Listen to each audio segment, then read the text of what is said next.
Yo, Hey, what's up, man? what's up?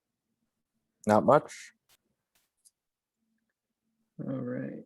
Just give me 1 second here.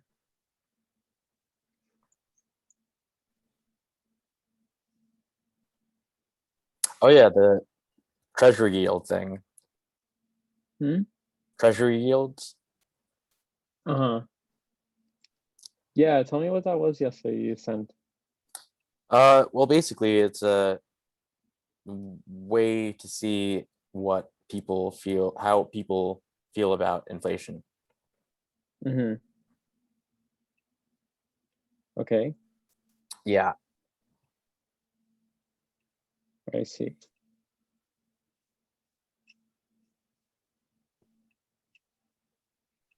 So just how they feel about inflation?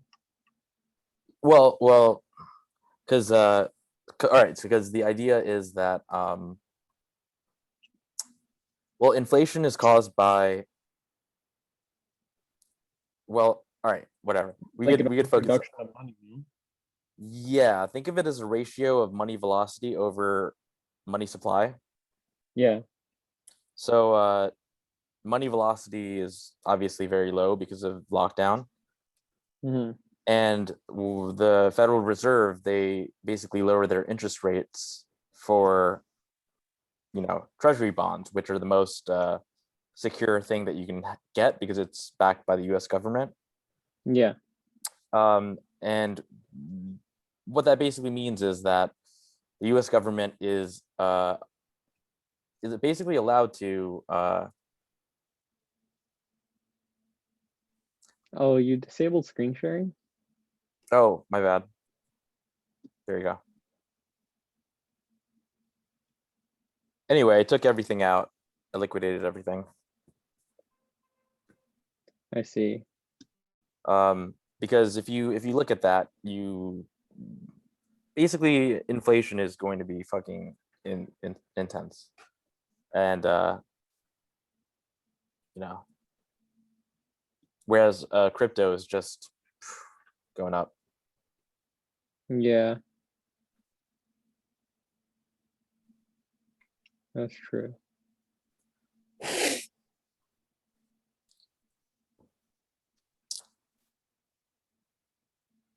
You ready?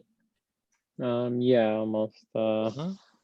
Okay. I have until what time? 10 out of them? Have it till 4, so I can do that later.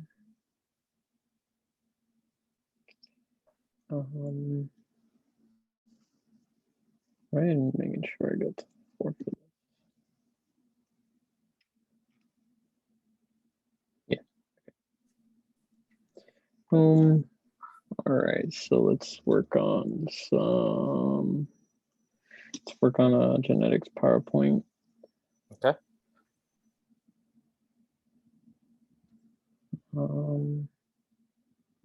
Yeah, I'll work on one of those. I think we only got like one new one for right now. Mm-hmm. And then need help on a lab thing. Mm-hmm. Like last week. So let's see. Chapter 18 was first. Okay. All right. Gene regulation in prokaryotes. Yeah. There you go. So. All right. So okay. Underneath that. Mm-hmm. Okay. So basically, same kind of thing: initiation, elongation, termination, right? Yeah. That's for transcription regardless if it's eukaryote or a prokaryote. Now for the prokaryote, there's so I guess okay, what does RNA polymerase do? Doesn't it synthesize RNA? Yes, correct. Do you remember what sigma factors were? Sigma factor, that has to do with, wasn't it Oh, like actually, never mind. I'm mixing that up with SSBs, single strand. No, the binding protein. But okay, no. So all right, never mind. SNPs, you mean? No. The thing that stabilizes like whatever the thing, short strand proteins or something. Anyway, so okay, so sigma factors essentially are the thing that binds the promoter. So right away, I'm just going to tell you that in prokaryotes, transcription is what's the word? Polygenic, I believe. There's multiple genes that are going to be transcribed simultaneously. We're going to see something like the lac operon, for example. Oh, okay. Yeah. They're coming back lac operons. Okay. Mm-hmm. Yes. So okay. So the sigma factor basically binds to this thing called a promoter. It causes the DNA to unwind. Again, McGraw-Hill, the grammar is terrible. And polymerization begins, right? That's the initiation step, which is, whatever, DNA and, well, sigma factor binding to the promoter, which causes the RNA polymerase to bind. That's initiation. And then as RNA polymerase adds, RNA molecules, right? That's the elongation step. Mm-hmm.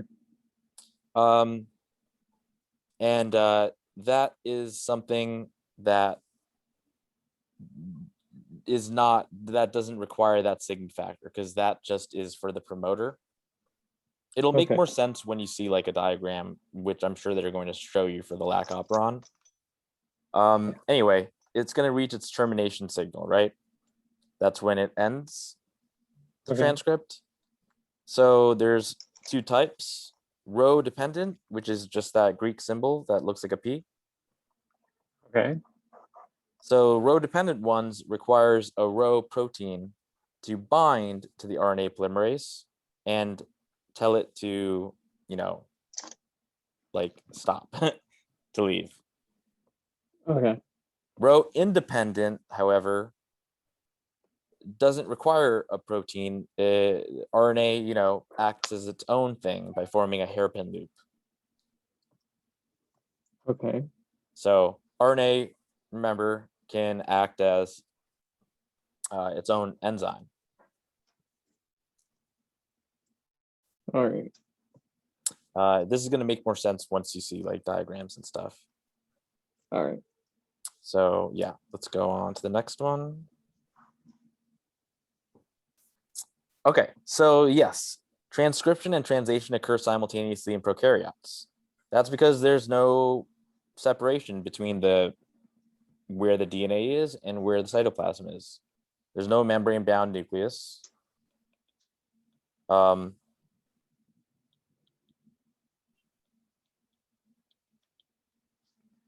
And sequences that start and stop transcription are different sequences for those that start and stop translation. Oh, that's a word. Polycistronic, not polygenic. That means that it would encode more than one protein.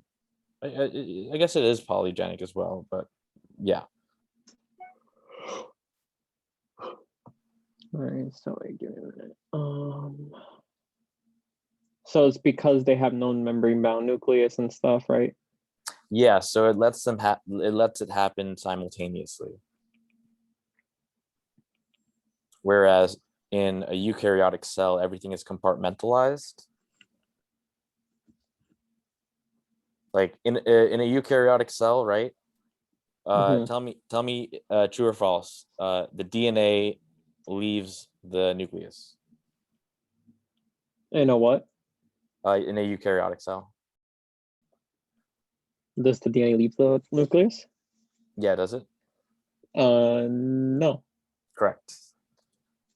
It's like the nucleus is like, the Library of Congress or something, and you can't take books out, but you can write your own notes, aka transcribing it, and the note is the RNA, and that is what leaves the cell. That is what leaves the nucleus.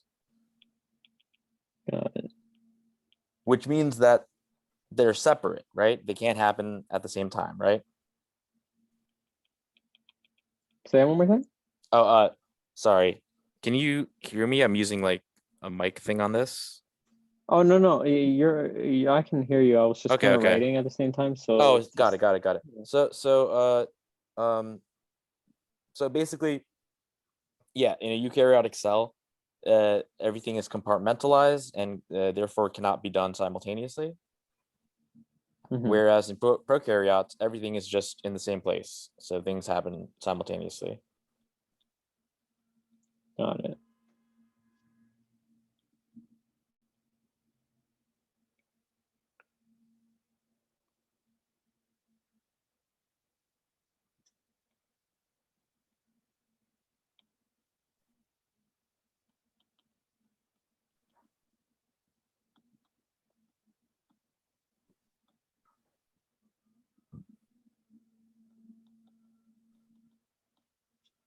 Okay. Next one. All right, so regulation of expression can occur at many steps.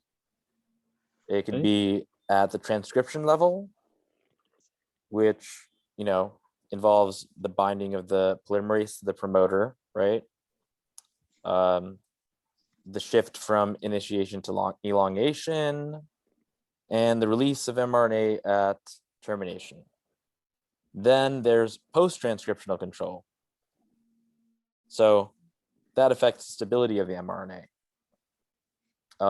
It also affects the efficiency of the translation of the mRNA. And the last thing, it also affects the stability of the polypeptide that is translated. Got it. Okay. Okay, so basically, so these are the RNA-based mechanisms. So the RNA leader sequences act in cis. Don't know what they mean by that, but attenuation means that you're making it kind of less. Wait, are they talking about cis and like trans isomers, maybe? It might be talking about, well, yeah, I don't know. Because I think I guess they're trying. I see. Okay, because I was thinking of the cis facing Golgi and the trans facing Golgi, but that doesn't exist in a prokaryote. So they're basically saying that That basically RNA can act in different ways. yes, and that there's a difference between RNA and sRNA, which is small RNA. And yes, that is regulated by antisense RNA. So what is attenuation? Oh, it's a general term that means less of something, making it less. Okay. Hold on.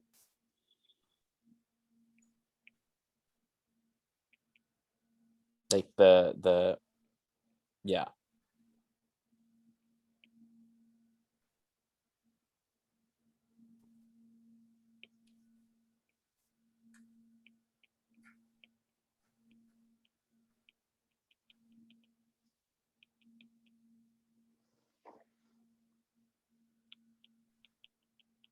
So attenuation is just general term meaning making less of something? Mm-hmm.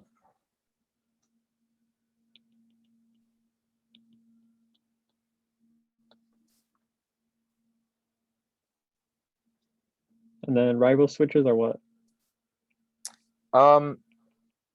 It's just they'll elaborate on it, but think of it as basically like a switch. This will all make sense once you see everything in the lac operon.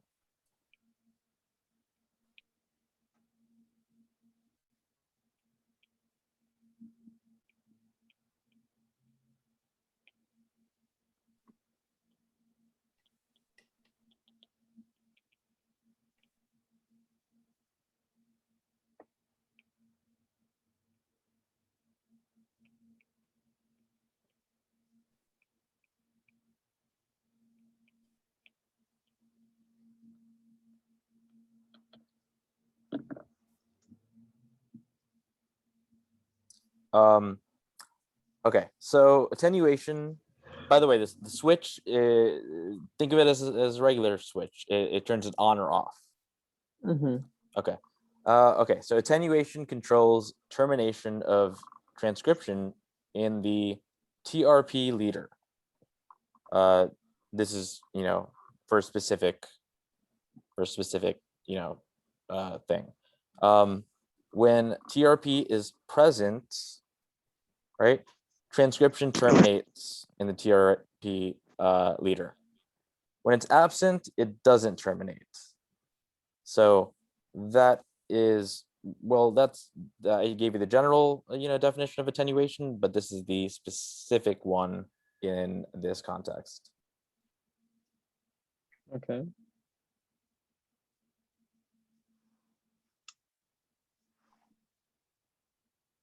There we go. So yeah, do you mind maximizing that? Yeah. All right. Or you could just make that overall window larger if you want. Okay, so this is what we were talking about in terms of like hairpins and stuff. Right, essentially the RNA can fold like with itself. So yeah, so okay, the TRP RNA leader can fold into two different conformations. There's so in the picture you see the TRP codons, right, in purple. And 1 and 2 are folded in on each other, right? And so are 3 and 4. Okay, so okay, the in the one on the left is an example of a 3-4 stem loop that acts as a terminator, aka it is a robot and it kills John Connor. Okay. No, I mean it stops transcription. Okay. So basically, where you see that where it says terminator, transcription stops when the transcriptional machinery, aka the RNA polymerase, sees that 3-4 stem loop. Okay. All right. Now there's a thing called an anti-terminator, which is when Arnold Schwarzenegger fights the bad Terminator to save you. And do you even get these references because you're so much younger? No, I understand Terminator. I watched it. Okay. I grew into an older family, so I had to watch all these older movies. Nice. Okay, so yeah, the 2-3 stem loop, which is what you see on that right side. Okay, now that creates, that loop, right? And it basically cancels out the 3-4 connection and lets and so it cancels out that the 3-4 connection is a terminator. It cancels that out, so it basically results in full length transcription. Got it. So and the exact mechanism through which this works is that it can halt transcription, right? Or it can prevent access to the ribosome. Okay. right? Which would, basically stop translation, right? Mm-hmm. Okay.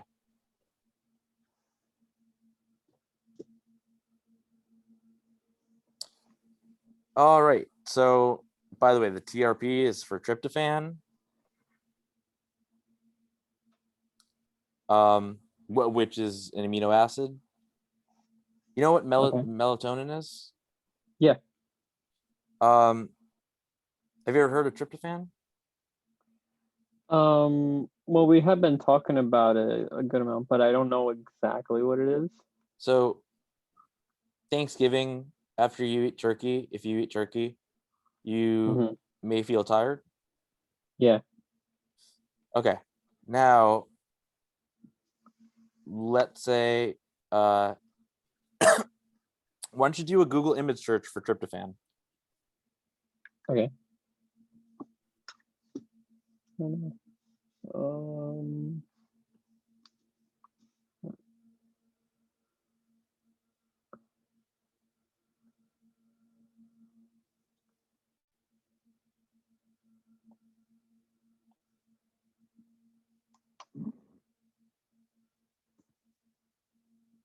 Yep. Yeah. Okay, so take a look at that. Now do open another tab and do a Google image search for the melatonin molecule.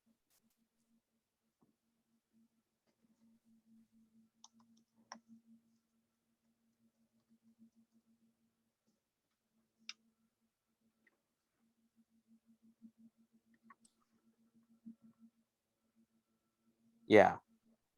Now, look at, both the molecules. They're rather similar, right? Yeah. And melatonin, it's what helps you sleep, right? Yeah. Yeah. So, that's just a little bit of extra, you know, enrichment information for you. Some, Mm-hmm. stuff for, the MCAT or whatever. But yeah, Yeah. basically, tryptophan makes you it's in turkey and it makes you sleepy because it's a precursor to melatonin. Okay. Um, Yeah. And it's good that to start you on, the looking at things like in a molecule way. Um, for everything. so usually found in turkey makes you tired Yeah. and precursor to melatonin. Mm-hmm.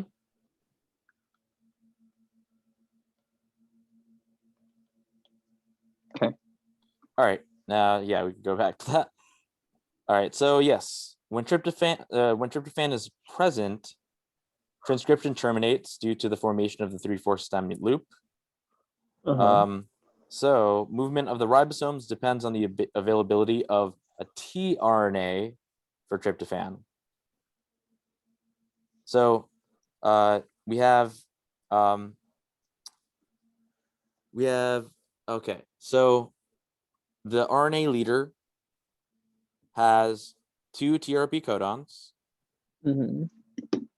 and you can see that in that purple region. Yeah. Okay. That TRP Now, codon. yes. So okay. Then that thing, that big the big the big thing is the the ribosome, right? Mm-hmm. With the large subunit, small subunit. Yeah. Yes. So that means that it's going to translate it into protein, right? Yeah. So now the so okay, the ribosome moves quickly to the end of the leader's codons, allowing formation of a 3/4 stem loop, and the formation of that terminates transcription. Now that is Okay. what happens when it is present, Okay. and that should make sense because it's a codon that makes the tryptophan, right?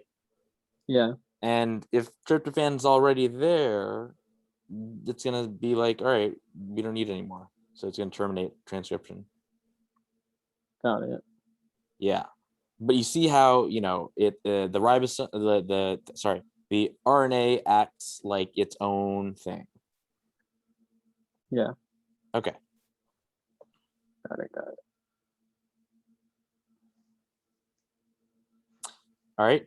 Now, this is when tryptophan is absent. Yeah, the transcription will continue. Yes, because it will create a 2-3 stem loop. So if we think of it in the way, what do you call it when we talk about tryptophan and it makes things tired or whatever, we can basically like equate it to like this, like because when it's there, it stops something. Sort of. I mean, you could kind of, you know, it's not going to make, prokaryotes necessarily tired, but No, of it's course. just a I'm negative feedback, saying, right? yeah, I'm just saying the procedure itself. Yeah. So, okay. All right, Arriba Switch. So an RNA leader with several conformations, shapes, right? They bind a small molecule through a short sequence called an aptamer. And the conformation of a second region called the expression platform changes in response to the configuration of the aptamer, like whether it's bound or not. Yeah. And yes, so now this is the other way that, you can regulate transcription or translation. Okay, now here are, essentially examples of this, right? So A is talking about a Arriba Switch that regulates transcription and elongation. So essentially what you have is something that without that effector, activates the Anti-Terminator. So transcription, continues, aka, elongates, right? So that's when, the switch is on. Now there's an effector, which is, just some type of ligand, right? That basically binds to that Arriba switch, causing it to be an aptamer. And it acts to terminate transcription. Okay. Yes. And then, it can do that for translation as well. Same kind of idea. Once you have that effector molecule, it's going to, terminate translation. Got it. All right, now small RNAs. Okay, so they usually inhibit translation by base pairing with the ribosome binding site, which is what that RBS is. Okay. Now, so okay, that do you mind just maximizing again the screen? Thanks, dude. Okay, so basically, yeah.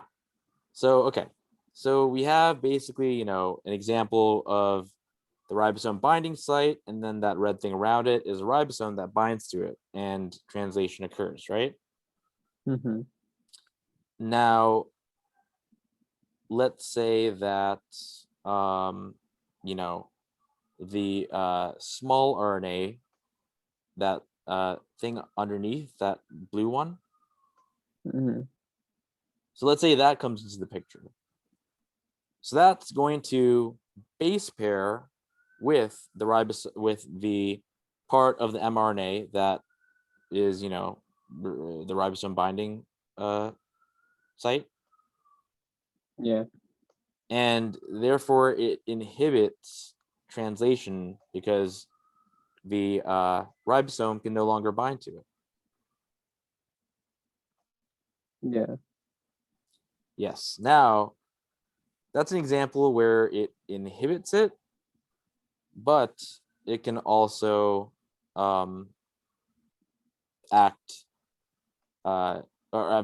activate translation. And it does that by disrupting the stem loops. So negative regulation up top and then positive regulation below that. You have, naturally translation is inhibited because that ribosome binding site is bound to itself through that loop. Yeah. So it can just bind to that loop region now, making the ribosome binding site free for a ribosome to bind to it and translation to occur. Got it. So, it basically acts by binding to the mRNA and,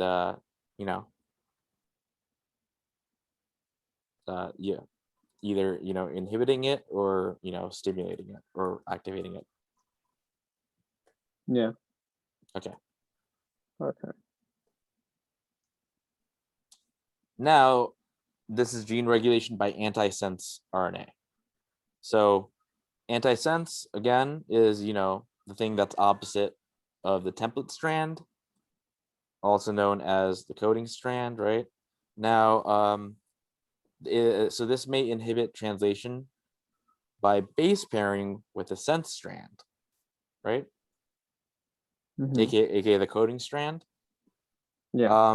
And this may lead to the degradation of mRNA. And it may also interfere with the the transcription of the sense gene.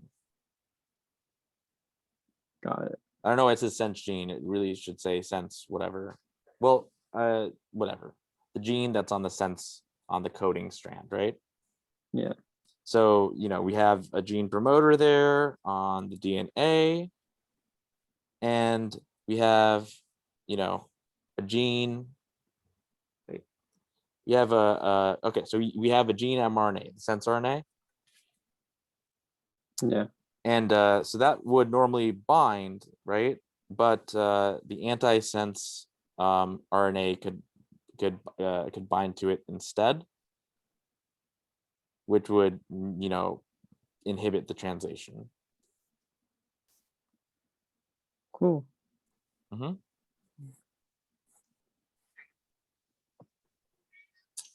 Now, this is where we're going to talk about the lac stuff. It's definitely you're going to see it all come together. So the lac Z gene, whatever, you can call it a reporter gene. So it's a protein encoding gene whose expression in the cell is quantifiable by sensitive and reliable techniques. So you can measure gene expression through a couple of things, like you could fuse the coding region of the LAC-Z gene to a cis-acting regulatory region from other genes. You could create a library of cells that have the LAC-Z gene, except without the promoter. And, you can insert that by transposition into random sites in the genome. And then you could also just fuse the regulatory sequences of the LAC, which stands for lactose, by the way, to the coding region of the foreign gene. Okay. Yeah. Okay, so here we go. So conditions that regulate, so all right, LAC fusion, right? LAC-Z fusion. Conditions that regulate expression of the test regions from gene X will alter the levels of beta-galactosidase. So, so specific regulatory sites can be identified by constructing and testing mutations in the test regions of gene X. So let's say we have gene X, right? You see where the regulatory region is? Yeah. Okay. And then we have, the LAC-Z gene, right? Yeah. Okay, so, well, this is as if, whatever, lac-Z is, being expressed, right? It's transcribed into mRNA, and that's translated into beta-galactosidase. Got it. Lactose, by the way, is a disaccharide of galactose and glucose. So beta-galactosidase, it's an enzyme, right? Yeah. So it's basically going to create, a beta-glycosidic bond between a glucose molecule and a galactose molecule, making lactose. Okay, got it.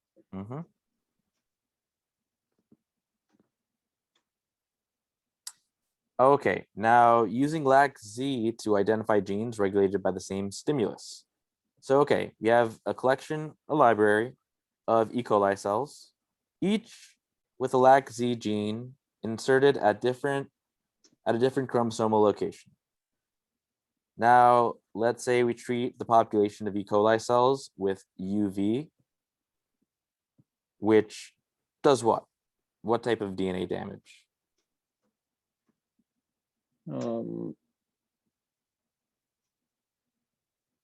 Wait, what type of DNA damage? Well, do you remember anything about thymine dimers? Oh yeah, this is going all the way back to like the first 3 PowerPoints. Yeah, Thymine Dimer. Yep. Yeah.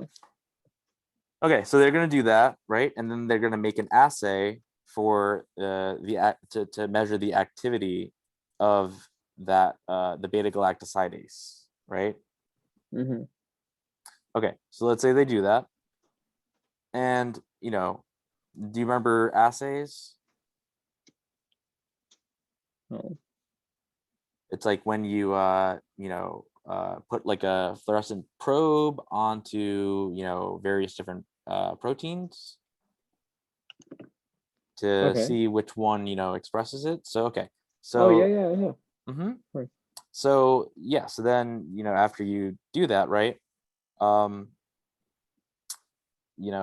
one that fluoresces is that one with the yellow thing around it. So that cell expresses beta-galactosidase after the UV treatment, which means that the gene to which lac-Z is fused is regulated by the type of DNA damage caused by UV light. Okay.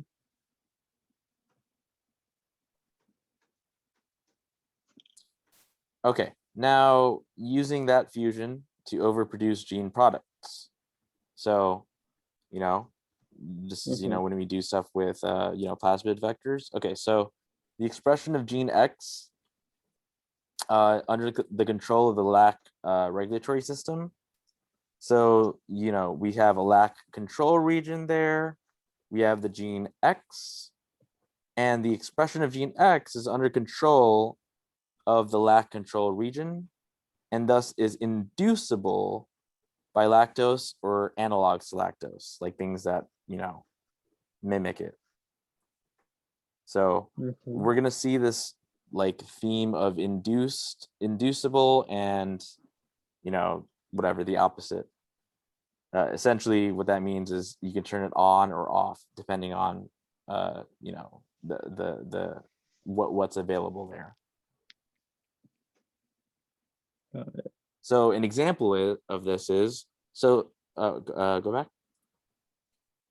So that gene X is just, it could be anything. So the example that they gave is the human growth hormone cDNA.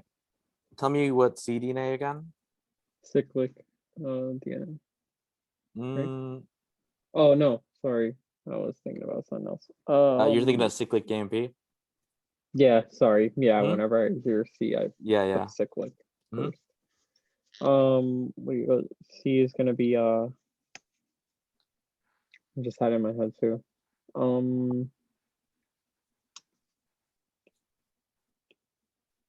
think about, you know, a genome library versus a cDNA library.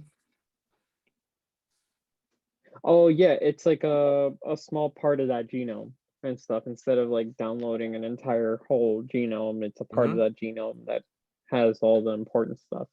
What's the important stuff called? The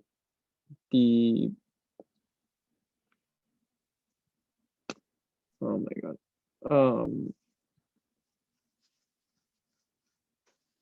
Sequence. What's this right here? Hmm? What's that? X. Mm-hmm. So X chromosome? Exomes. Exomes. Oh yeah, exome. Yeah, Mhm. exome. EXOME. Yeah, Yes. Good. exomes. So Yeah. yeah, so you know, DNA, complementary DNA for human growth hormone, right? It's added to that plasmid, right? Mm-hmm. And then they put that into the E. coli, and then basically they induce, you know, the expression, lack expression, and it creates that human growth hormone. Got it. Before that, you know, the only way that they could get human growth hormone was from cadavers. Oh really? Yep. Wow. Yeah. It wasn't until this that they were able to do that. When I worked They at the had to get HIV clinic, we would prescribe, you know, people with HIV human growth hormone, but you know, obviously a synthetic version. got it. Mm-hmm. All right, back to RNA sequencing. Remember? Mm-hmm. So yeah, the transcriptome, sequence of the collection of the transcripts in the cell under specific conditions. RNA-seq or set, you know, SEQ, you know, sequencing. It characterizes the RNA that's present in a cell in two steps. One, making the cDNA library. Remember that, right? Mm-hmm. And two, it sequences many of the cDNAs, which comes out to be about 1 billion reads of about 150 nucleotides each, which allows the researcher to quantify the levels of gene expression. Okay. Now, this is the construction of directional cDNA library for RNA sequencing. So they take the RNA, they fragment it by using, you know, RNase, which, you know, breaks it down, makes these fragments, which are about 200 nucleotides long. Yeah, they, whatever, you know, the RNA, right, before it turns into whatever mRNA, like, you know, that 5 cap is added, right? Mm-hmm. Okay. And then there's a phosphate there, right? Yeah.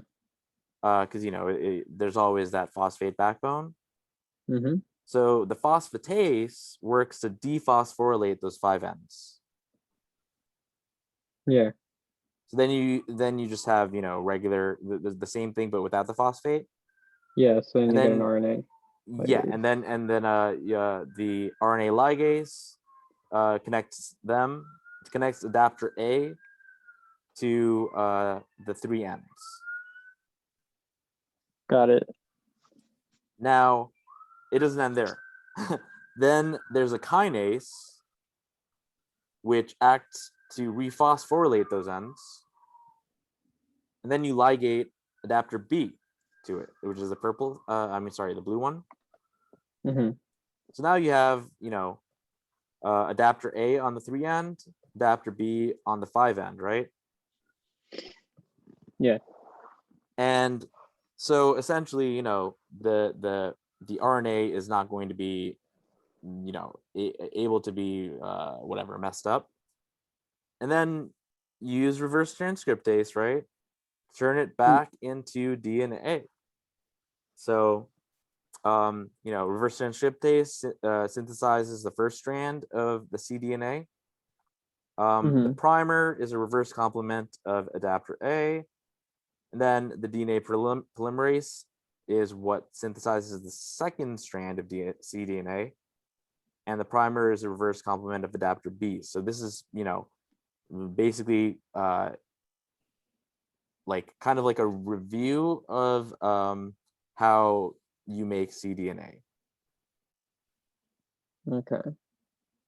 So like for instance, you always need reverse transcriptase for that. Yeah. Okay.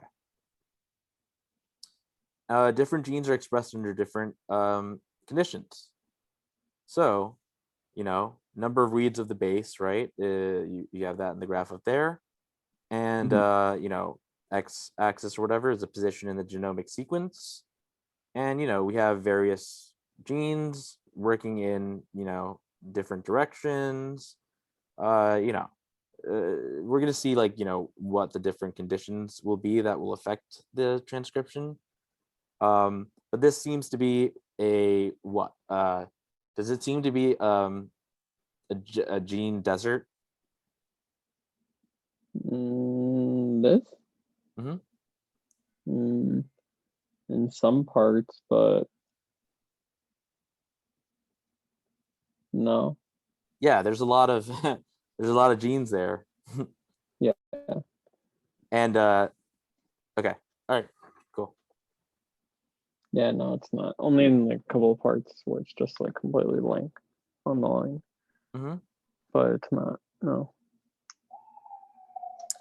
Computerized analysis of transcriptomes can be used to identify operons located close together. They're going to be near a known promoter. Conserved between species. Remember what conserved means? Well, like it's only kept between certain species. Like yeah, if it's conserved, it's like yeah. it's like only shared. Conserved through like whatever from like like the first one that existed. Mm-hmm. Okay. And it also helps us identify transcription factors, which involves looking for conserved DNA binding motifs. And we can also identify new regulatory RNAs. Okay. So here's an example: heat shock genes. Okay. Sorry.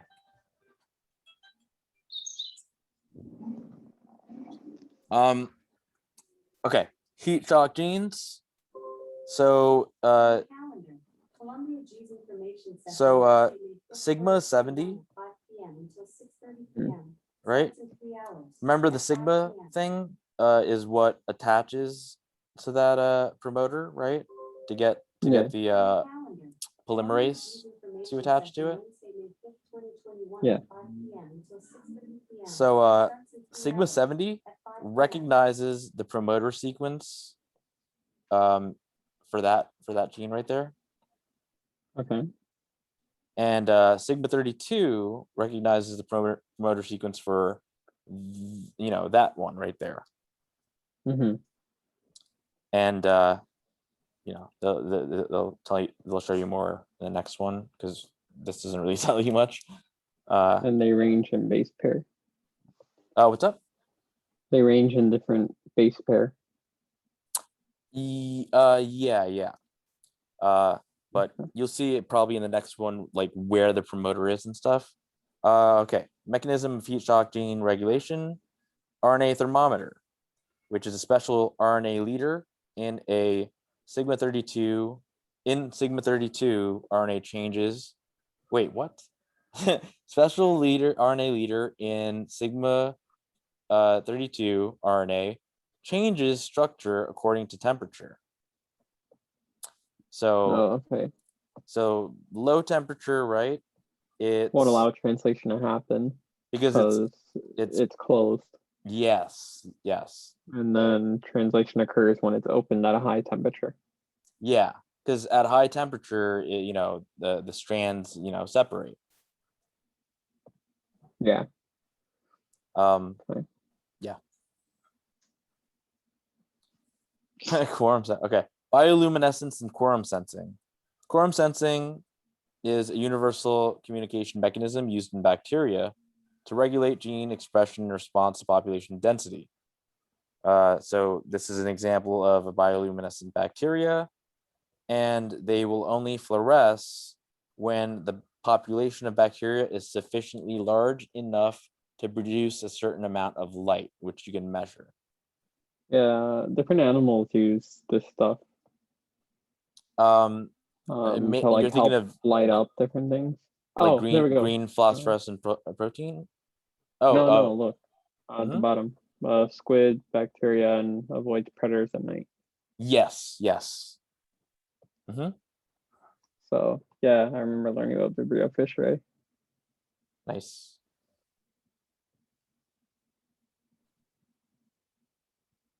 Yeah, Yep. I think that octopus on the right is extremely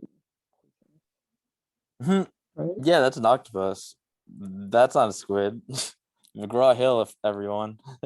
Yeah. Okay.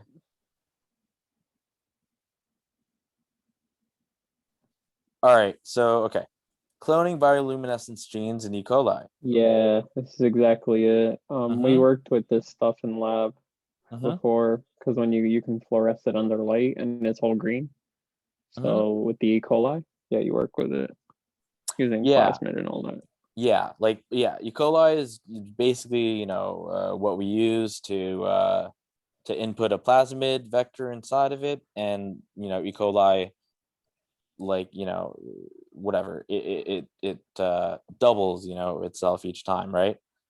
So we have more of that, gene product made. So, okay, plasmids used to transform E. coli, looked for luminescent E. coli, found 1 9 kilobase pair of DNA that confers bioluminescence and regulatory region for quorum sensing. So we have quorum sensing, the Lux R part. And then we have all these other Lux stuff. So the quorum sensing part is what like looks for it, and then near it is all the stuff that actually causes the bioluminescence. Yeah. And then it seems like 2 of those, like Lux A and Lux B, they code for an enzyme called luciferase. Yeah. Lucifer. Yeah, I mean, like Lucifer, is named, because he was like whatever, enlightened, Yeah.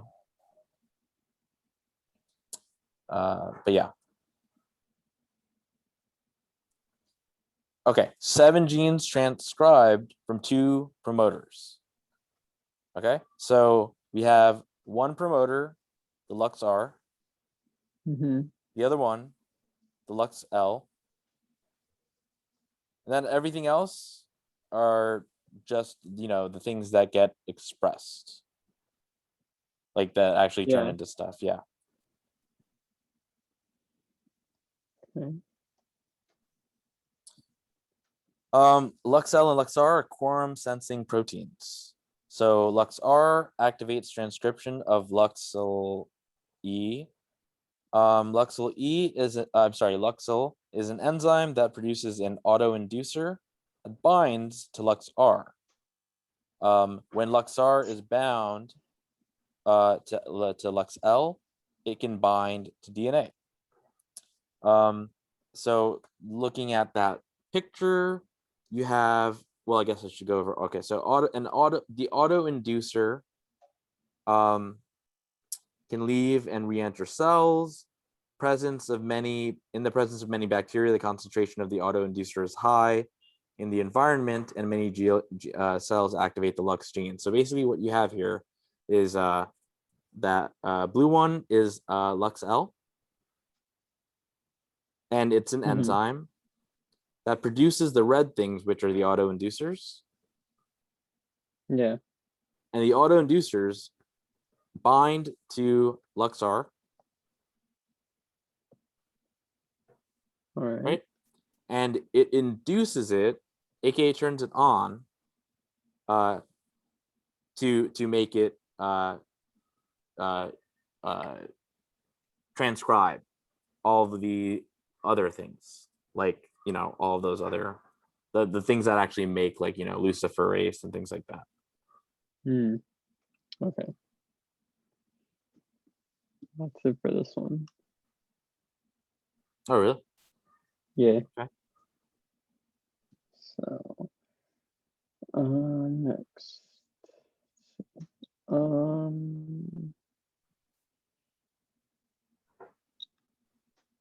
Here, so I'm gonna open this so you can see. Acid, bases, buffers, and salts.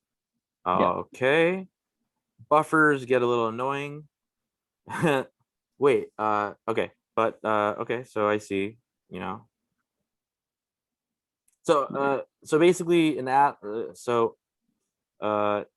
strong acid or strong base dissociates completely. A buffer, however, it acts to well, it's a combination of a weak and a strong, like yeah, and it's supposed to like neutralize or something, right? well, Like help all right, wait. neutralize. It's actually not a combination of weak and strong. It's a combination of either a weak acid and its salt, or a Okay. weak base and its salt. Okay. Yeah. Oh, it's interesting. They're saying that human brains are not very good at understanding numbers on such a huge scale. That's what I've talked to you about logarithms probably a million times, right? Yeah. Yeah. But I feel yeah, like we're talking about it every week, yep. but it's necessary. So let's see.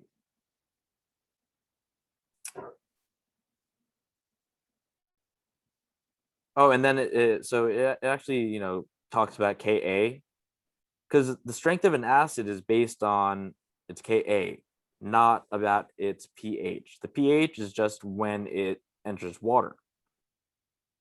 Yeah.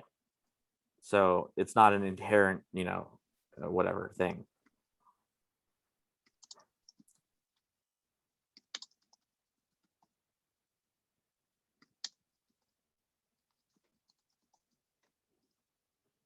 Yeah. Nice Oxford comma right there.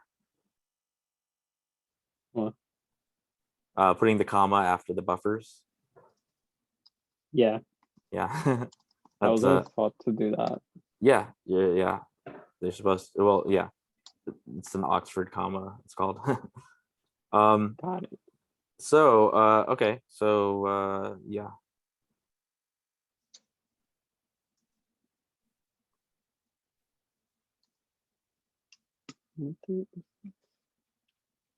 Oh, the entire pH 14 scale, that comes from the autoionization of water, because water is amphoteric, which means that it behaves like, you know, an acid and a base.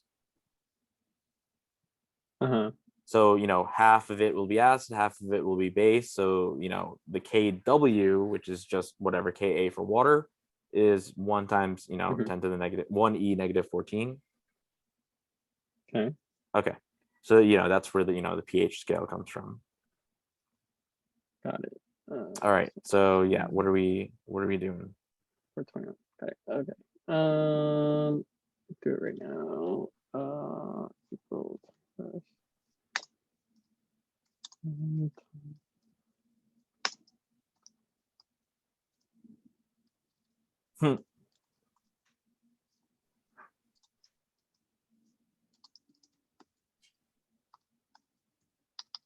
Extenuating circumstances.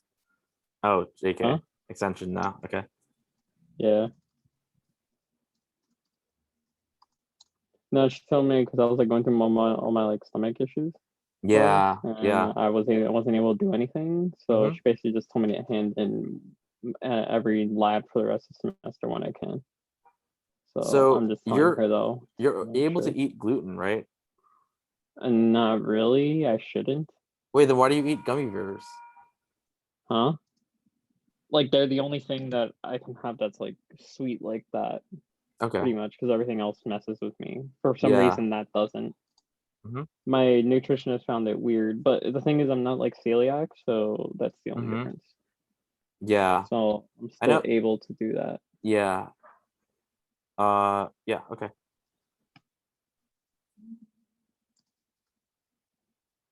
Okay, that's done. Experimental.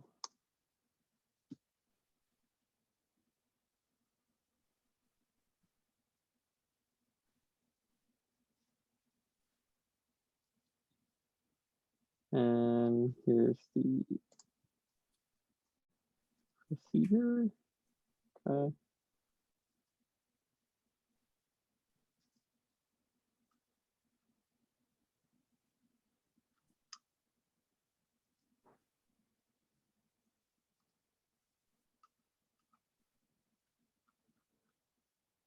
Okay. So now, here I'll go down to the next page. So basically, it's just explaining stuff. So here we go. Then it'll, let's see where it starts.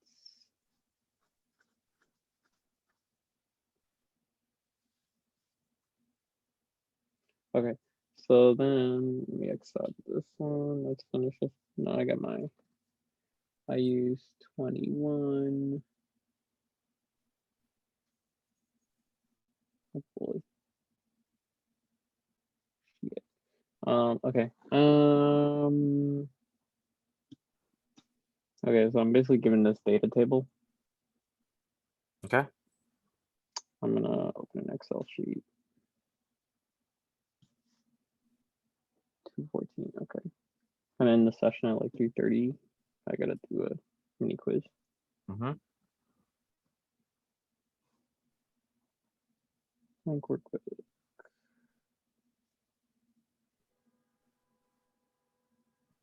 Okay, so just like last week.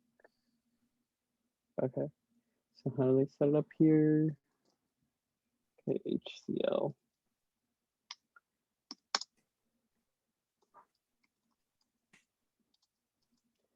So, okay. Let me just put this down here. So this is like how it's going here with this. Mm-hmm. Measuring pH, calculating. We're not using LabQuest. All right, let me talk a bit about, these different things. So strong acids and bases are the easiest ones, you know.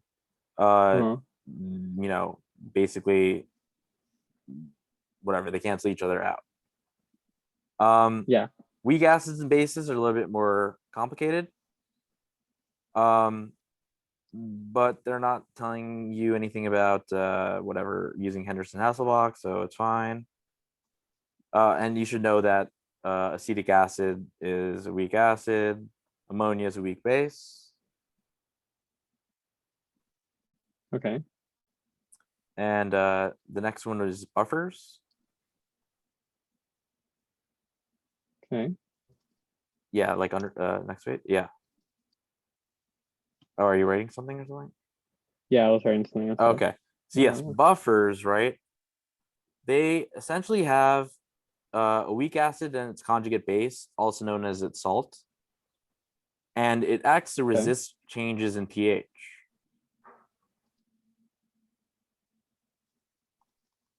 So an example that it would be the weak acid, acetic acid, and its conjugate base, aka its salt, just sodium acetate.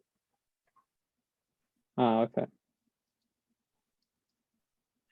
And then the last part is just salt solution, and that's relatively whatever. It's relatively easy, I suppose.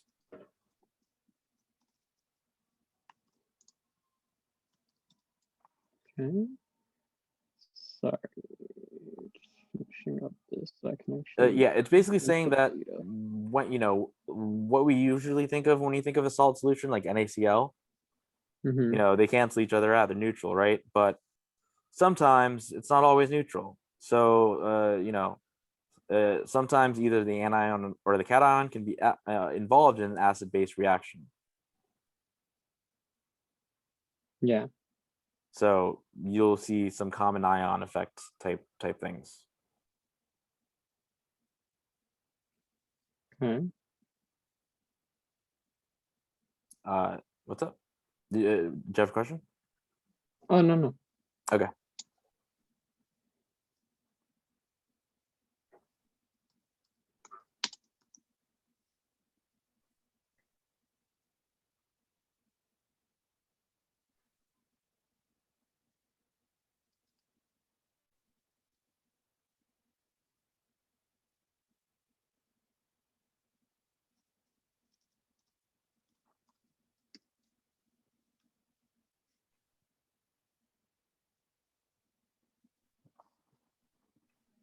Just never understand why they make us do these types of labs here and stuff when it would be way easier and more efficient to do it in the lab. Like they picked 3 labs to go in the lab, and then like the past 3 should have been in the lab.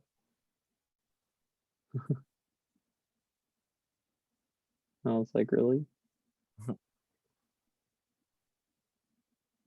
The ones in the lab could have easily been done on Excel. But anyways,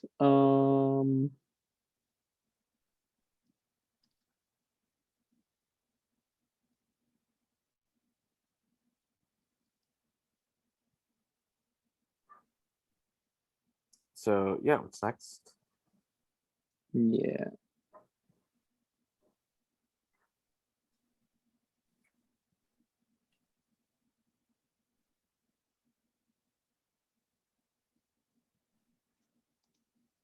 Sorry, just fixing this up and then it'll all be good.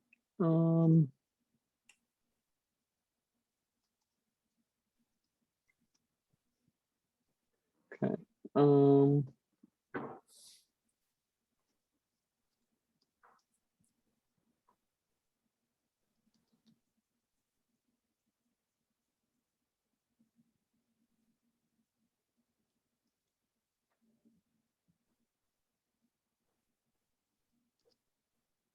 Okay.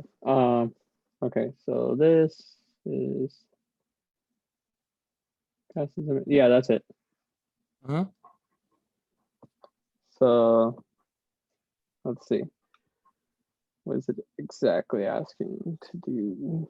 So because you'll need the results. It seems on the right side there's some questions I see. Oh, you're talking about using this the spreadsheet thing. Yeah. It's gonna need to be used, the spreadsheet.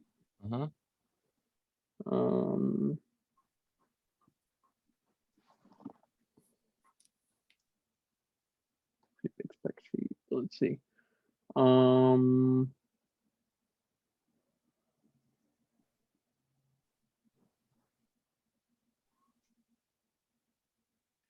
have to make a little second mini chart for that. Okay, so now 0.99 tab.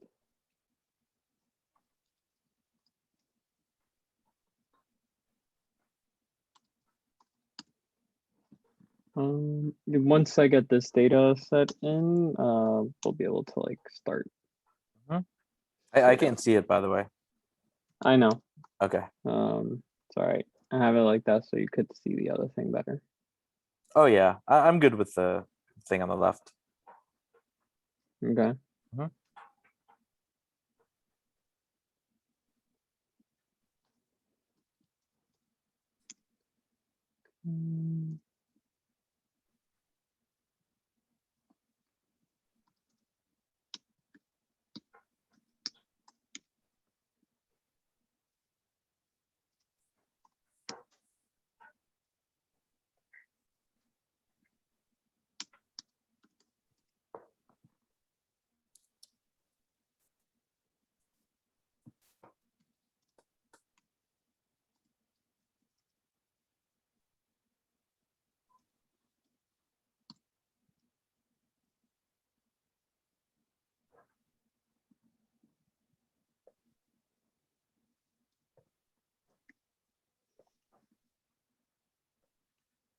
because next is the buffers that were added. Okay, so it's gonna be a chart here.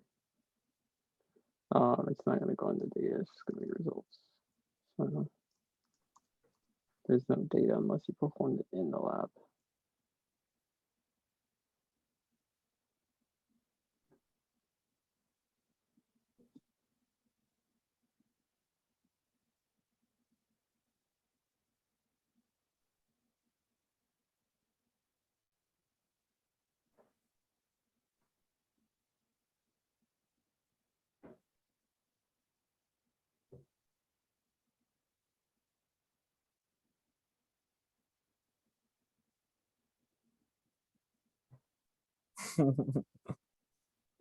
Moi. Because I know there's a lot. Yeah.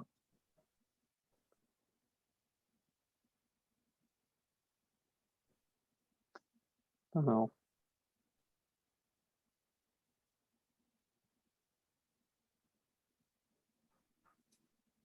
I think if you right click, you can have it just all the same. No, like okay. Table Merge properties. cells? No. Table properties. Preferred width. And yeah, just change that. Go down? Yeah, if you go to measure by inches, you can probably change it into something better, like percent. Yeah. So let's do like 50%. Let's see what that looks like. Yep. Okay. That's a little better. Mm-hmm. Try, what does try look like? All right, I'm in. Oh, I thought there would be more. Okay. Yeah, no, it's good though. Mm-hmm.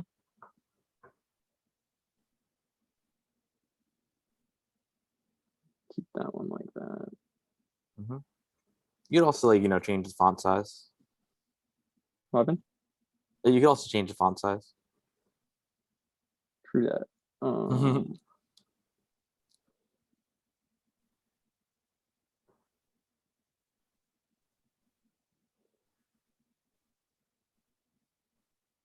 Let's put the 2 there. There we go. That's all I'll need.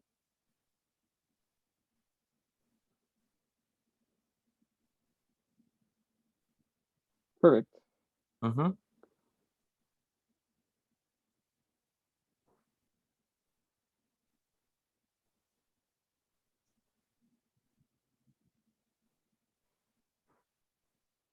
There we go. Perfect. Now everything's boarded.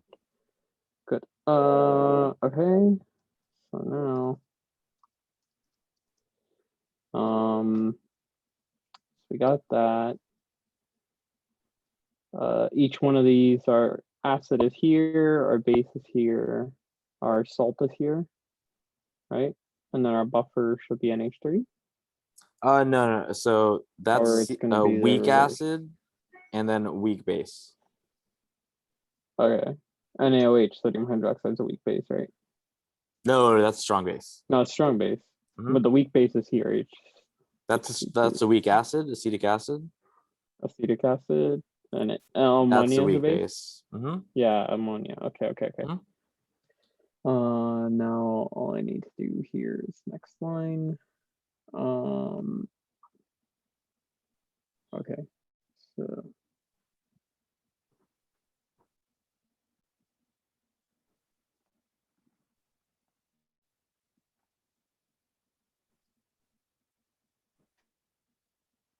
same headings essentially. Perfect. Just gotta put in buffer now.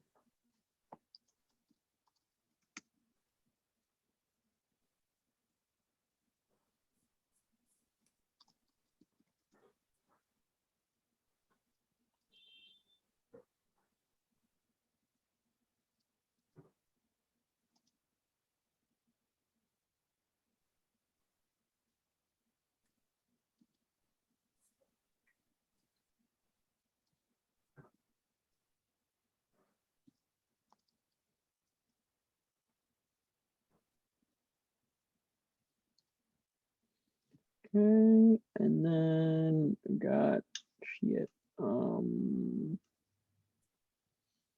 It starts at 10, 6, 8. So that's where I finished. Okay, so 4.43.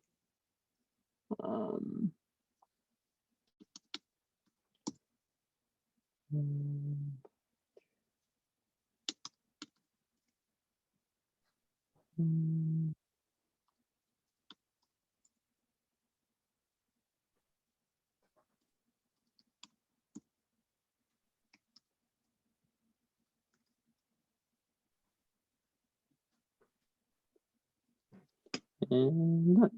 Okay. No.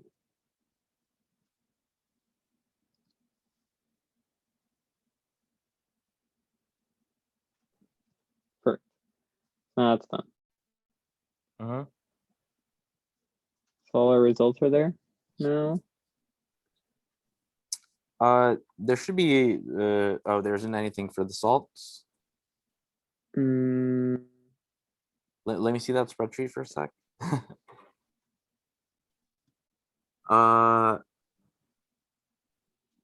Okay, yeah, it only okay. goes HCl, NaOH, that, and that. And I have all I three. see before All four. adding HCl and after. Yeah, But I'm gonna put it. okay. So oh, I see. Where the salts are. But I'm gonna okay. color code it.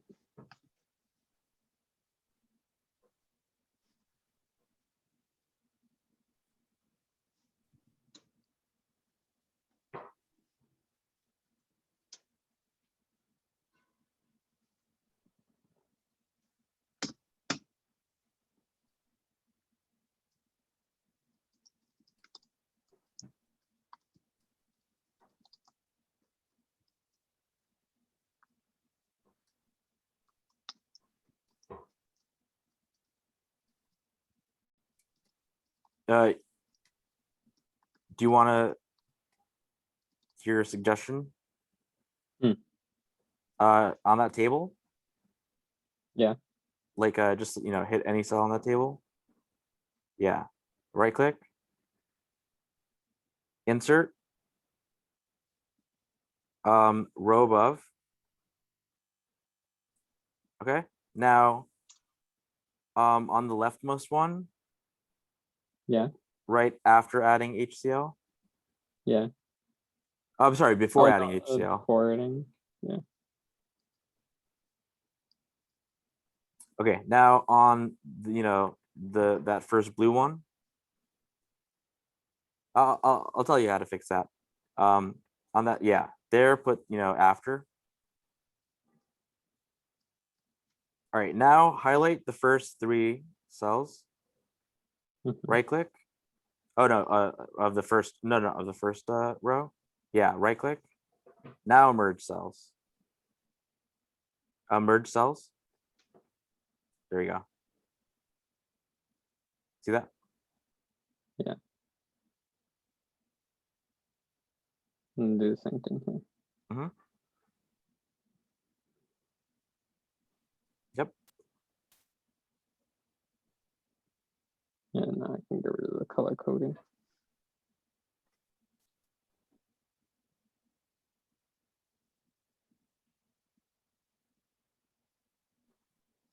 Okay.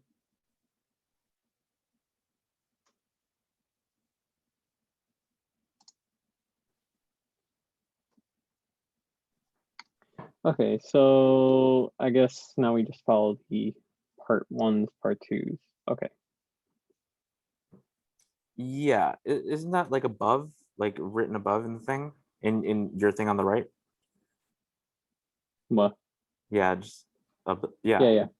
it's there. So rinse and dry tubes. Yeah, some of it is just a little more in depth over here. So like strong acids and bases. So it says Use dilution equation to calculate the concentration of HCl or NaOH in each of the 2 diluted solutions you prepared. Yeah, dilution equation, it's just okay. Basically, you have the initial molarity, right? Mm-hmm. You have the initial volume. Uh-huh. Then you have the second volume, after the second dilution. Yeah. And you use that to find, the new molarity. Okay. So in other words, M1 V1 divided by V2 will give you M2. Okay. So with the strong acids and bases. Mm-hmm. What exactly am I doing? Oh, you're basically finding the concentration, the new concentration, essentially. Okay. So after the second dilution is when I start? Do you have to do like all those whatever? Because it says, different test tubes and stuff. You have Yeah. to do that. No, because we only have one set of data here. Okay. All right. Good. Yeah, All right. no, I only have one set of data according Okay. to Cool. this, Cool. I think. Okay. So basically, the first part is Yeah, just you that. see, my set of data is 21 here. All So right. that's my Good. number. Good. All right. Yeah. So So- basically, you know, you basically you do that first dilution, which is in whatever milliliters, right? So you're gonna have to Mhm. divide that by 1,000, multiply it by the molarity. Okay. So first I do for first dilution. Here, I can write it in the chat, or if you have it on, well, I guess you're not using Google Drive, but if you shared it with me, we can do it whatever faster. But I would do this. I wrote it in the chat.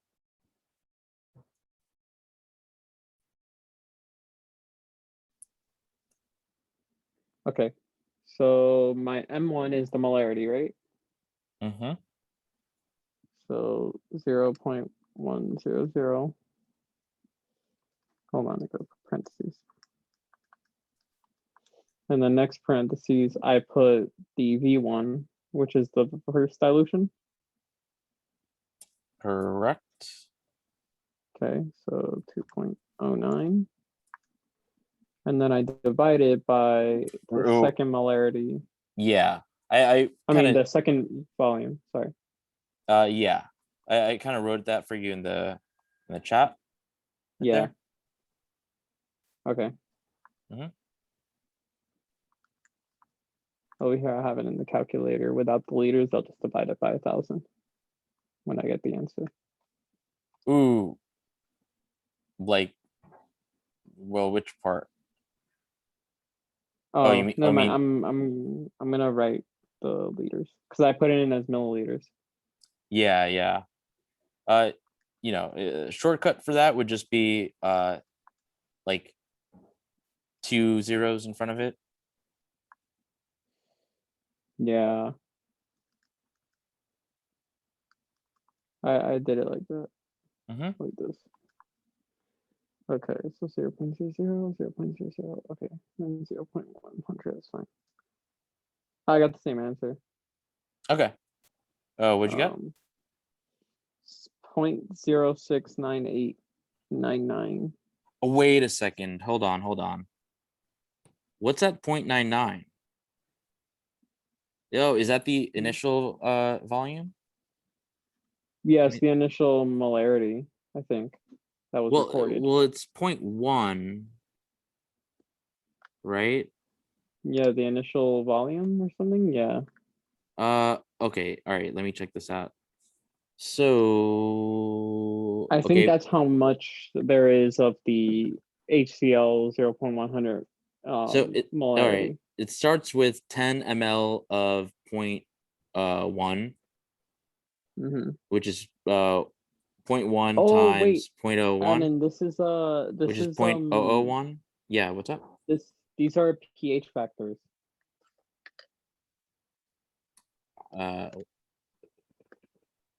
What are you saying? I'm saying that the numbers here. Oh, is that like what the pH probe said? Yeah, you see? Now I understand this. Wait, let me see this. See, and it gives you examples here. So This is what it's doing here. So it's saying for this one, when it was poured out and whatever, and it was measured, the, what do you call it? HCl was at basically like 0.99. It's strong. And then they dilute it, and then the pH says it's 2.09, and then after a second dilution, it's 2.99. Then with the sodium hydroxide, which is a strong one, it starts at 13, which is basically really strong. oh, And you're then, saying that that's what the pH is. yeah, Got it. so now it makes sense. Okay. It's not just random numbers. Okay. It's pH probe number. Yeah. So good. Okay. So now, okay. So how do we do this again? Just as you did it, right? Mm-hmm. Okay. Well, I get over here 0.069899. So should I times this by 1,000 to get it in Well, milliliters? what do you think? Look at what cancels and what are you left with? Well, we have 0.06989, so I would just go 0.0699. Wait, you're saying zero? Sorry, say that again. Hold on. How do I? Okay. So let me see this. Okay, so yes, so you're doing molarity, which is moles per Mhm. liter, times liter, which makes it moles, right? Divided by liters yet again, which makes it back to molarity. So that's your molarity value. Okay.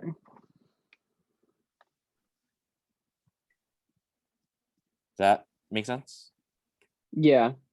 Okay. Okay, so the concentration of HCl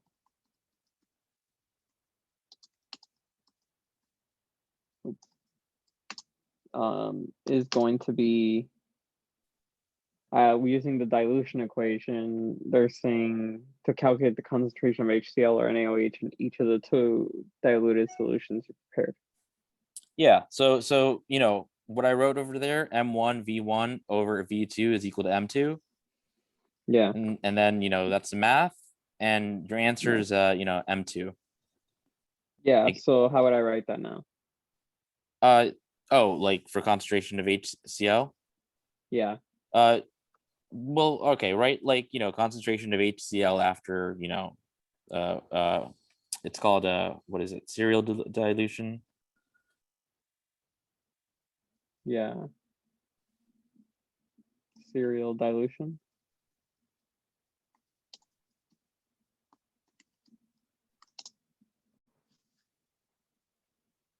Like that? I wrote it.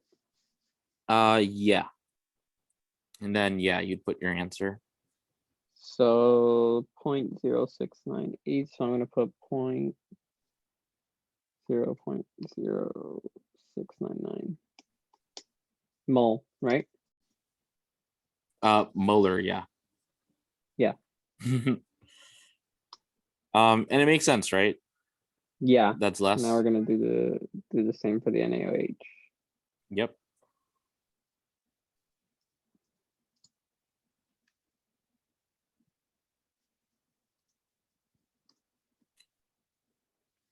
Okay, so now for NaOH, it's gonna be Wait a sec. Hold on a second. Yeah. Are these just pH values for everything and not not if everything in the x-axis everything in the row is pH values, that changes everything. I thought that they were volumes, but they're not. They're not. Are Well, they technically are after the dilutions, I think. you the pH, you mean? Well, it's saying that you could use the, what do you call it? The dilution equation. And they're talking about pH the entire way, I think. And stuff. Like they talk about this, but they're asking for the concentration after the dilution. Mm-hmm. So it would It make seems sense like that there's the less of a concentration of first HCl after the two dilutions, which could explain the 0.0699. yeah no this is yeah we're using okay our answer is not going to be that. I thought that that was how much volume we're adding, but that's just the pH that has changed. Okay. The volume that we're adding is let's see. So first it's 10 ml, then it's 1 ml of that, and then you dilute it until the 10 ml mark. Oh, this is annoying. Okay, let's see. Yeah, this is why I need help. I was like, what? So okay, let's so okay, check this out. So basically you start off with 10 ml. So we have Okay. to calculate the molarity in each of the two diluted solutions, okay? Okay. So all right, try put this into your calculator. 0.1 0.1 times okay. 0.01. You should get 0.001. Yeah. And do 1 minus that. I mean, sorry, do 0.1 minus that.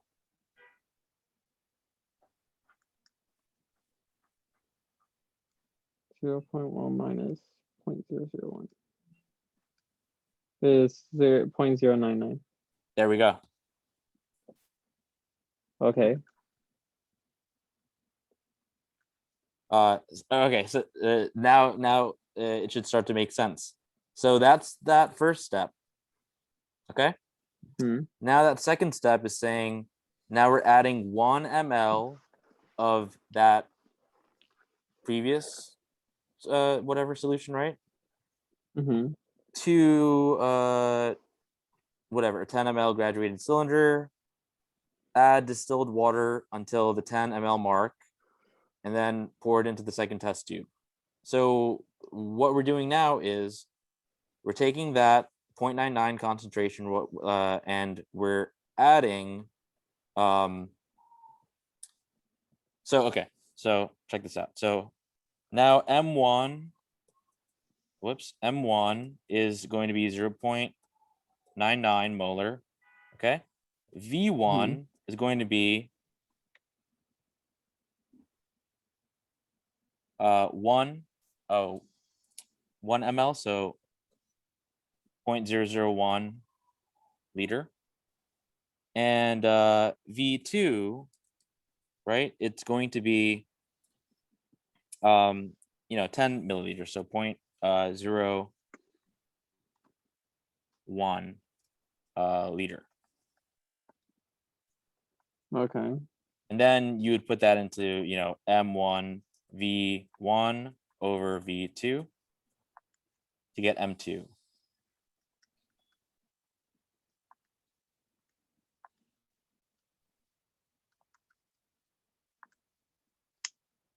I got 0.099.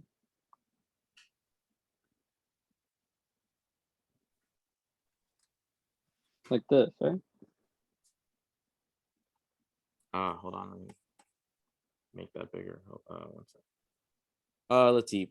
So okay, 0.99 times 0.001 divided by 0.01, 0.099. Yep. Okay.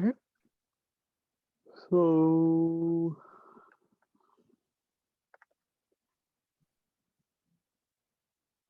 what do I put in? Oh, well, that's going to be your, your new concentration. So that's going to be your concentration after not serial dilution, after first dilution. Okay. So that's fine. Mm-hmm.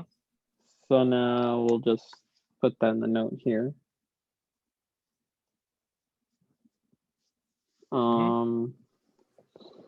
Okay, so now we'll need it for the second dilution as well. Yes.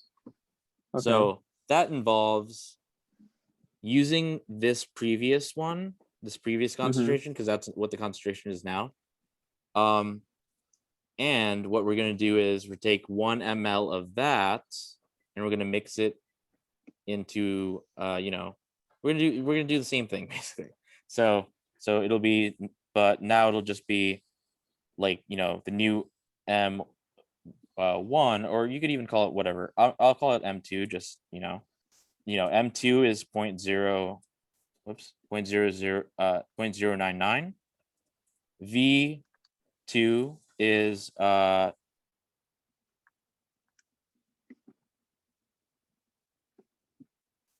okay.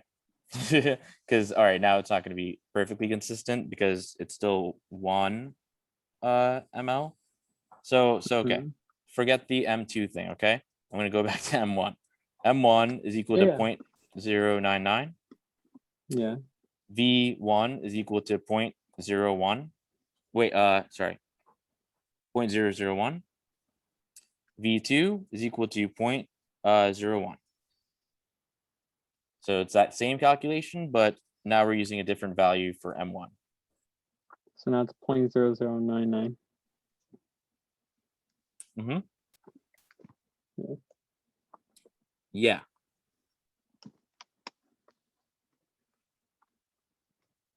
Okay.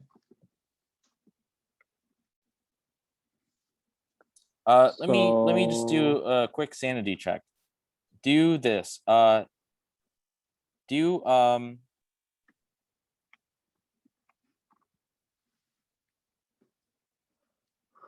never mind. All right, whatever. We're good. Okay. So those are the concentrations now. So you get 0.00. Yeah, okay, 99. Okay.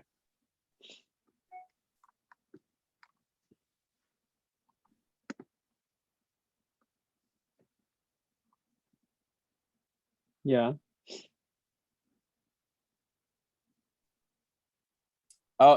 Just to do sanity check, why don't you do negative log of that value? How do I do a negative logarithm here?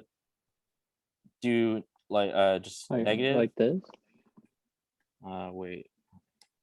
I have to hold on. I have to make this bigger.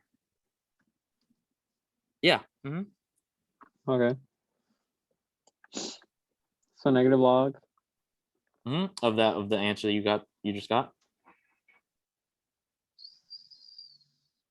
0.0099.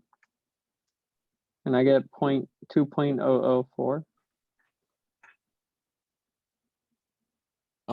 Okay. 2.004. Okay.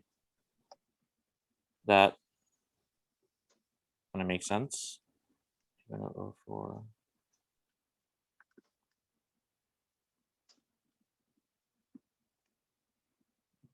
Yeah, whatever. Okay, that works. I was just checking it with the pHs. Yeah.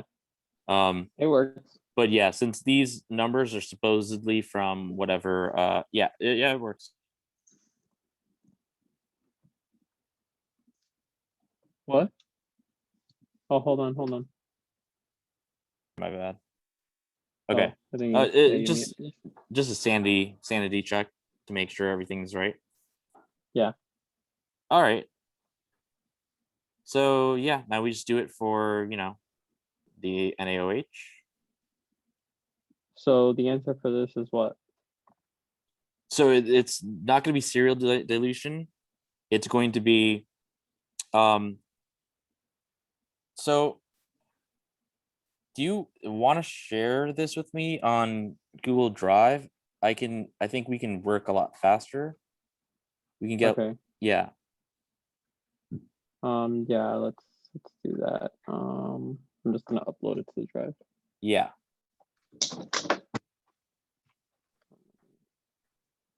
See that.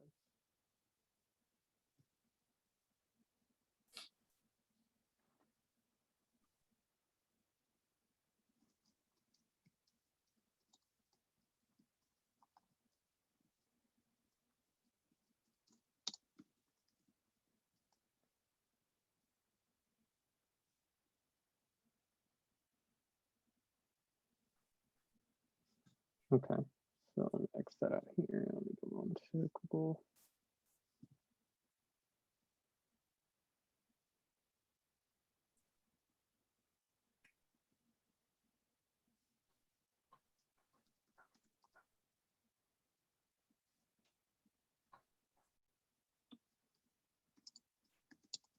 You're in the right place. Oh, okay.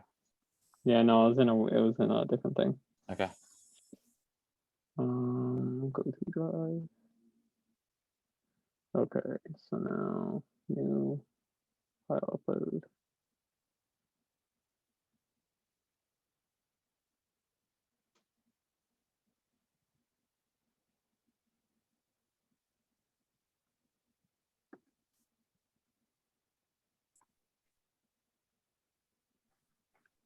Yeah, hit that share button. Oh, what the hell did it do here?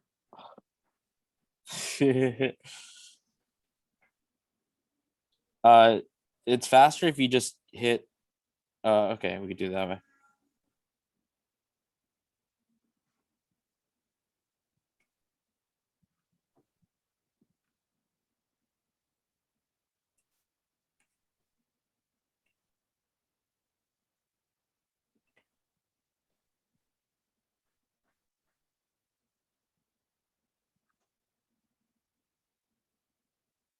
Damn. Okay. So let me fix this crap.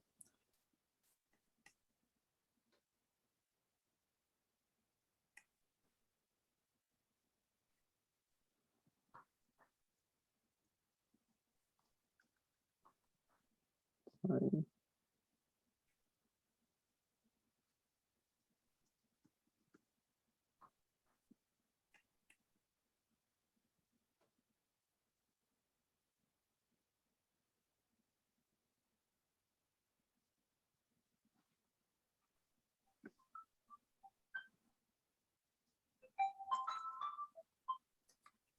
God, one sec. Let me see.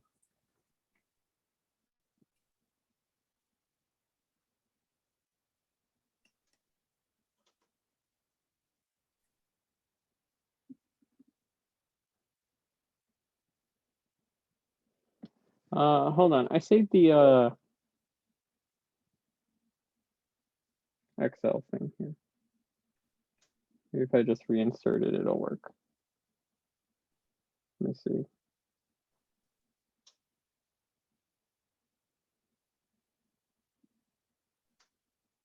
What the fuck?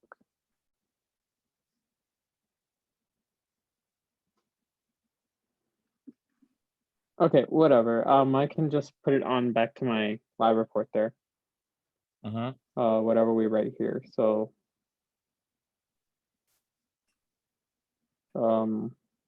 let's do it. Right, you can write here.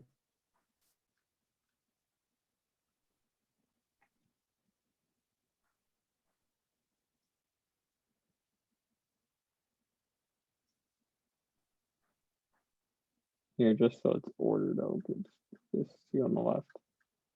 Here we go.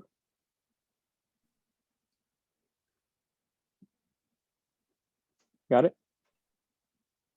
What were you saying? I said that I was going to give you the thing on the left over here.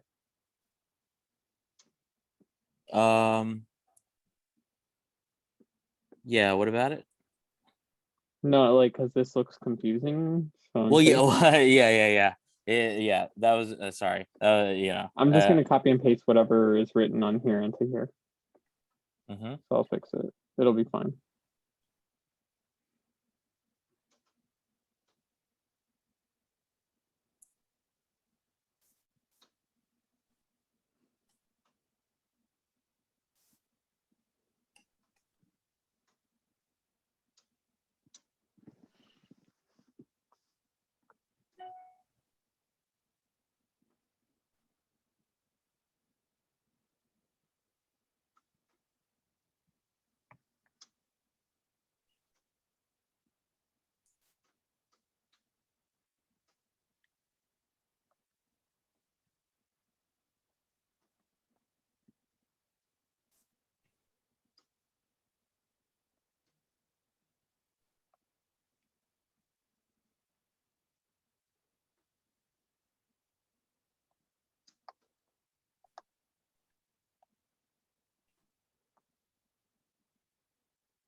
Yeah, and don't worry about the table like that. I'll just copy and paste whatever we write underneath this.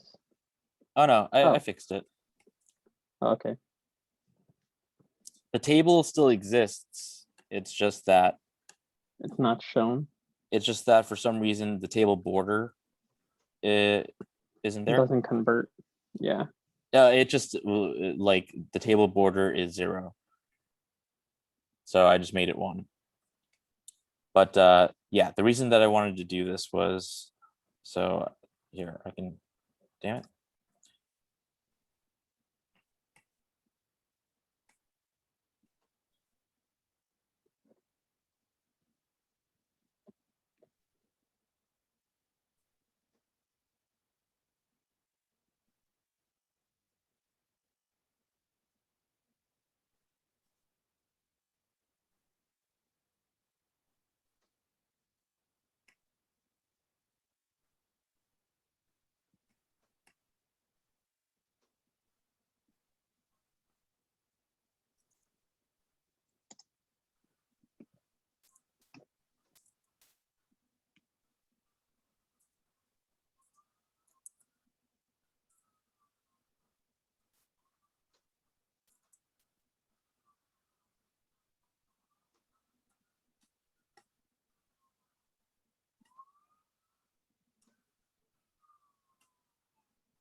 Okay, so check this out. Oh wait.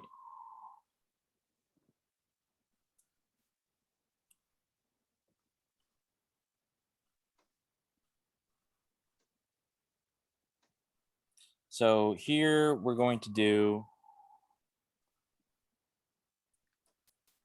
I'm going to insert a function that will make this so much easier. Check it out. So check this out. Mhm.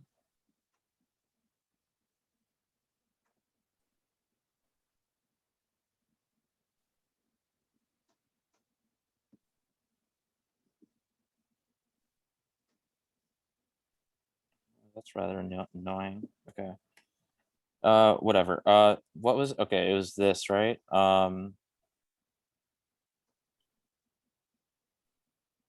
This was,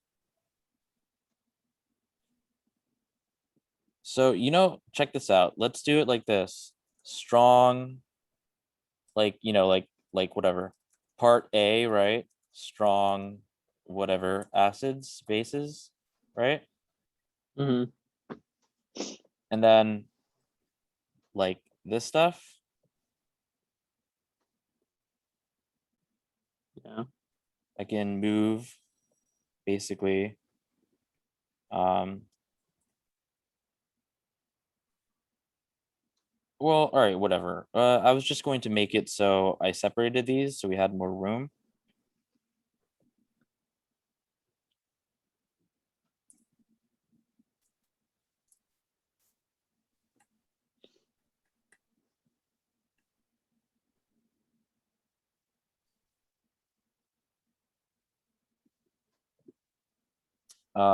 Part B, weak acids, bases.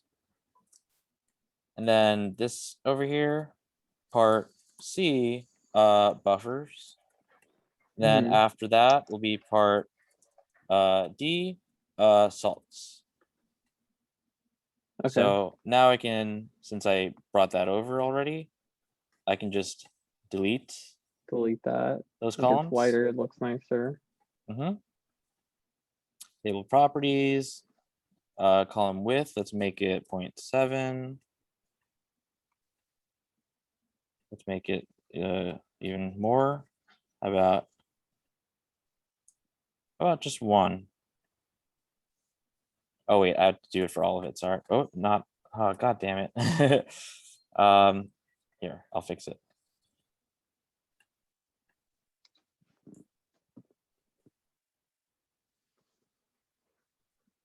There we go.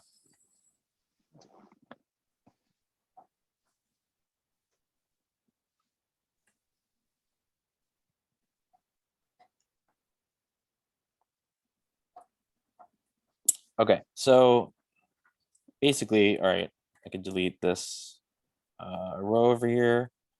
New concentration, right? Is that right? Oh, no, what am I talking about? There's no new concentration.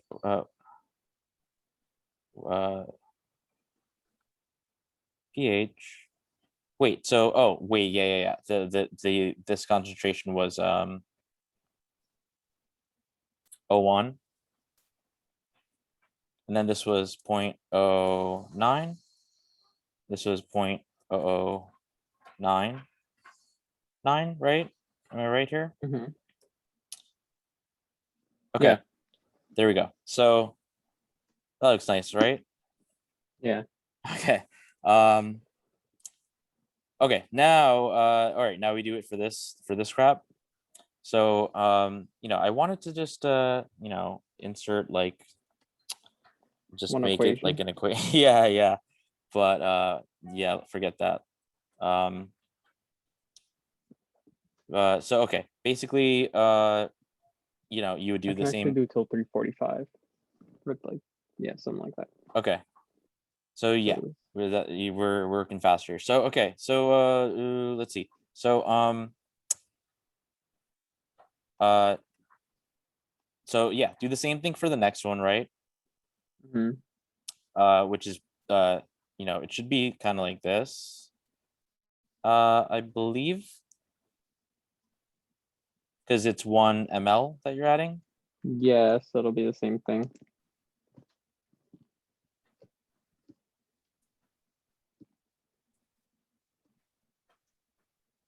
Yeah, so it should be the same thing. Right? Yeah. Yeah, if you ever wanted to make sure, just do a negative log of any of these and it should match up with the pH. Log of, let's say 1303.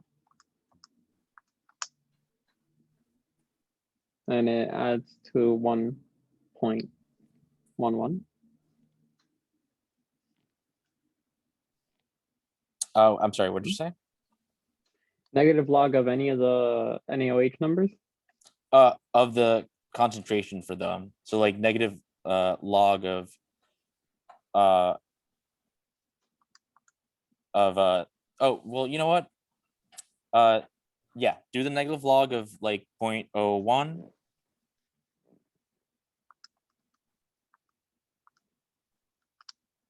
It's 2. Okay, and then subtract that from 14 or whatever. Okay, wait, let me check something. For 12. 1 ml. Oh, okay. wait. Yeah. Yeah, hold on. Mhm. So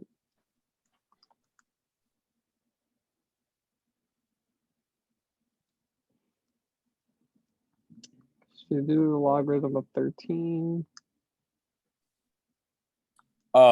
If you want to go the other way around, you do 10 to the power of negative 13.03.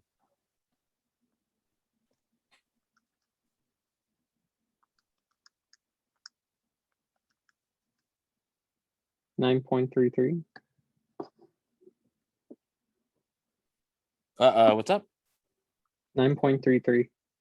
9.33. You did 10 to the negative 13.03. Oh, 3, yeah. And you got 9.33. 9.33. Oh, yeah, because this is okay. So then, all right.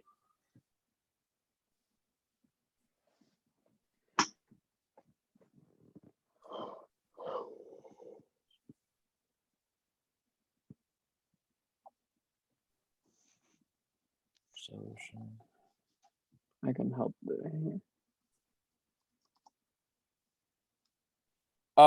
Okay, no, okay, it makes sense.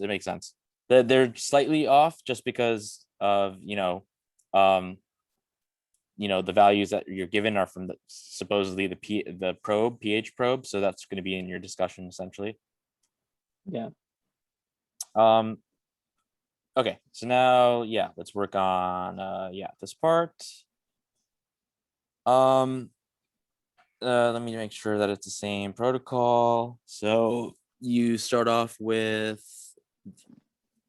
weak acid bases. You start off with 1.0. with a combination of the two. And what the hell? Wait, repeat the experiments using not a combination of two. They're just literally doing the same thing. Okay.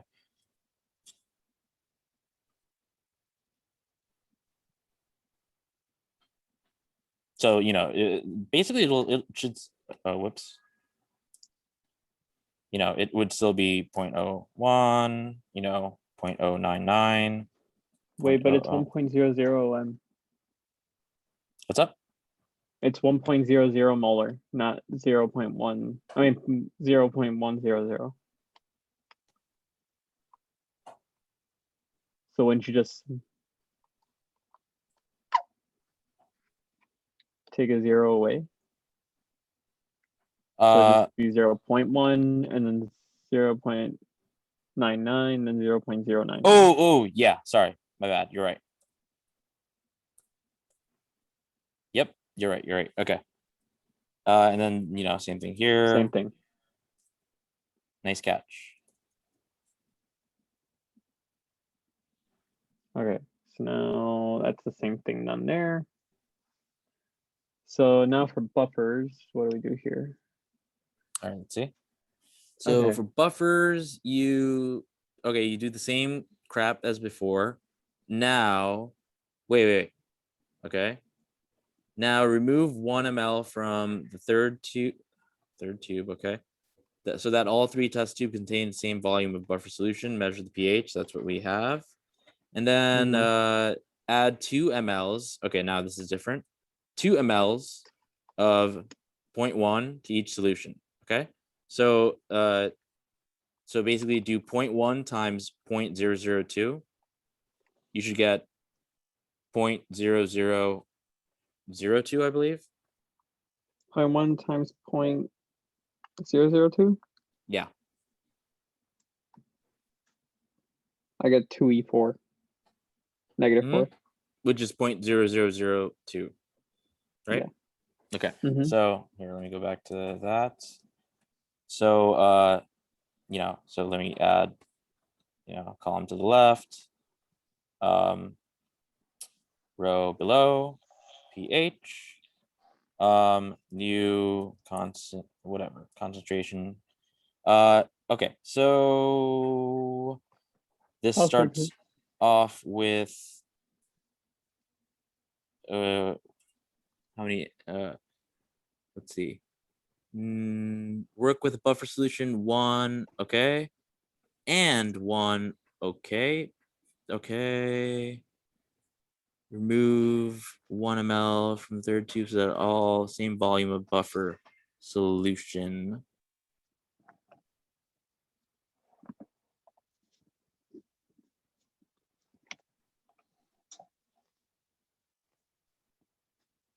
Okay, so what is it? 1 ml, 2 ml. Oh, okay. So this first one is 1 ml, I believe, right? Mm-hmm. I'm not 1 ml. What am I talking about? Yeah, 1 ml. So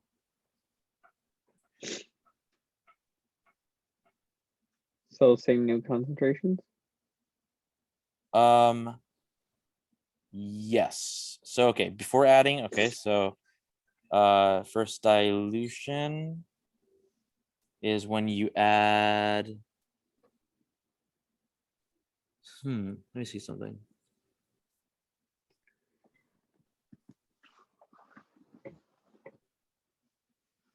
Buffer solutions, equimolar, okay. Weak acid and conjugate base. Weak acid conjugate base. Acetic acid and sodium acetate. Okay. For the buffer, okay, so there isn't any salt stuff. Okay, I guess not. So let's see. They're trying to tell you that 1 molar of that, 1 molar of that. Okay, remove 1 ml from the third tube so that all three contain the same volume of buffer solution. So the volume should stay the same. 1 ml. I'm sorry, that's 0.001. Wait, add in really quick. Yeah, what's up? Is Na2CO3 a salt? Yeah. And NH4Cl. Yeah, those are the salt. So if you have any of that information, yeah. It's here. Oh,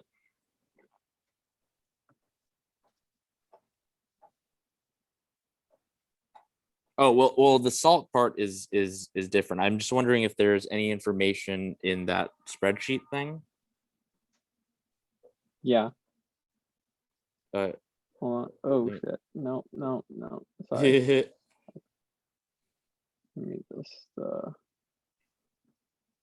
NaCO3 NH4Cl NH4CO3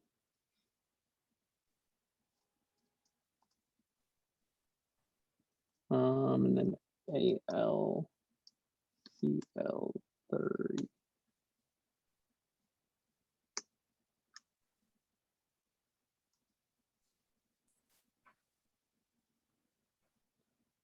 Yeah, while I fix this up here. Okay, so that we're like a prokaryotic cell. We're doing this simultaneously. Yeah. So Na2CO3 is a dark blue, which means it's 13.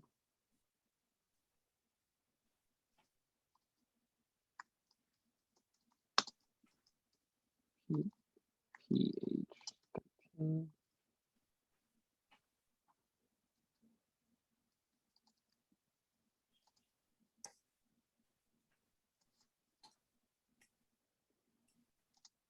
NH4Cl is in yellow, so 4.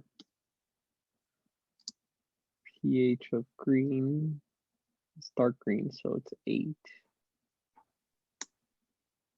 And then AlCl3 is in orange, which means it's 2. So perfect. Mhm. And I gotta put 0.0 after it because that's how they calculate pH.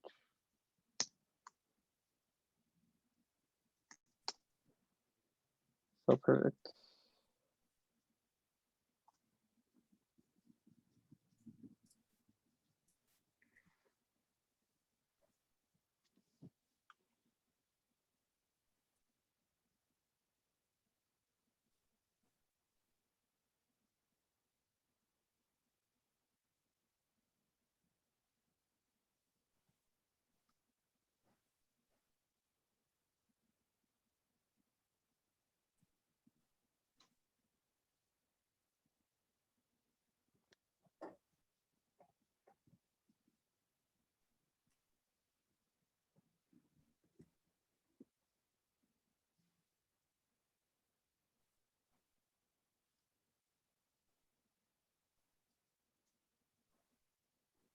All right.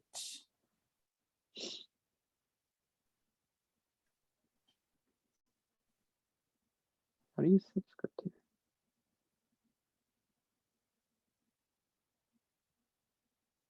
Whatever. I'm just gonna switch the fonts to 8.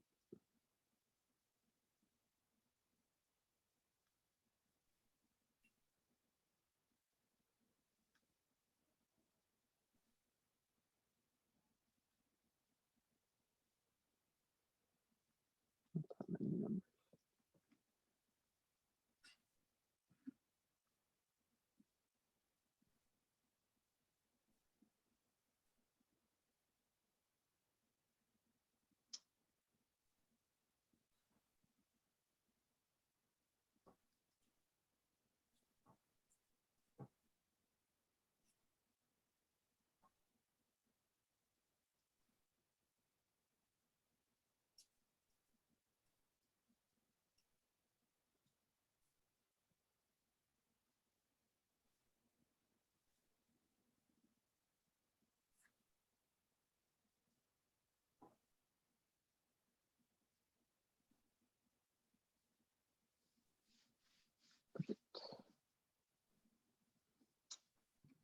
All right, so those are the things there.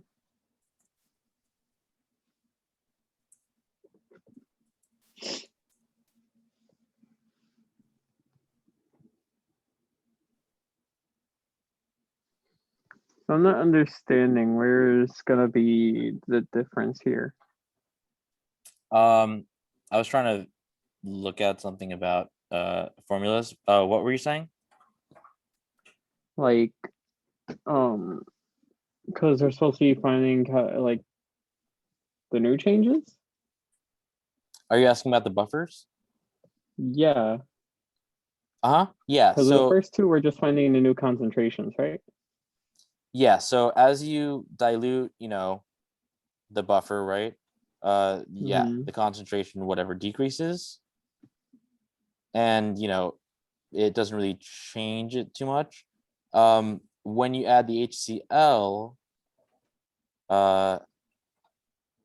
however, you basically have little changes until the very end. But let me just make sure. Let me see. Can you let me see that buffer part? So okay. Add that to each solution and mix well. pH of these challenged buffer solutions, which is what they give you. How did diluting the buffer affect the pH of the buffer itself? And calculate change in pH produced by the addition of the HCl to each buffer solution. Mhm. Why are the results for each of the solutions different?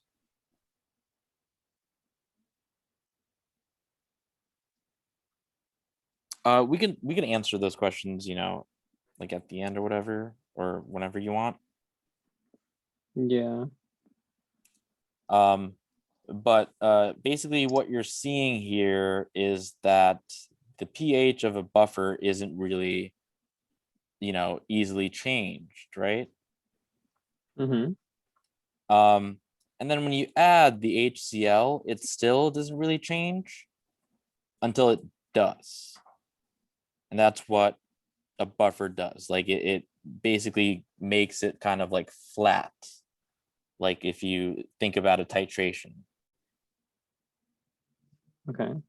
Like a normal titration is like a sigmoidal S. Okay. And a buffer titration has more of like a plateau, like a flat region.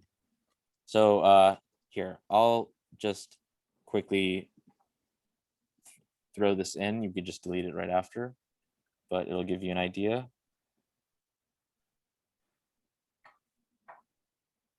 Okay. Yeah. So yeah, that buffer region, right? The pH isn't really changing much, right? Mm-hmm. So that's what we have before we added the HCl, right? Yeah. Now, after we added the HCl, we're still in that buffer region until we reach that equivalence point. And then it jumps up to, 1.88. Well, imagine this being, the other way around, like the same kind of curve, but going downwards. Okay. Like something more along the lines of freaking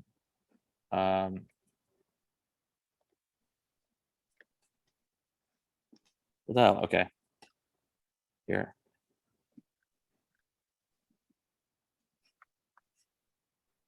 something like that. Oh, that's crap. Well, so but basically it's what we see since we're adding acid is the thing on the left. Okay. So does that make sense? And then after its equivalence point, it basically like reaches that. Mm-hmm. Yeah, makes sense. Okay. All right. The salts. So Okay. Basically this is how Tums works. Mm-hmm. Tums is just calcium carbonate, which is a salt, and it helps to reduce the acid in your in your stomach. Yeah. So yeah, so that's basically in a So do I get nutshell. rid of this? Yeah, we don't. Yeah, I already inserted that into the the lower Yeah. yeah. Okay. So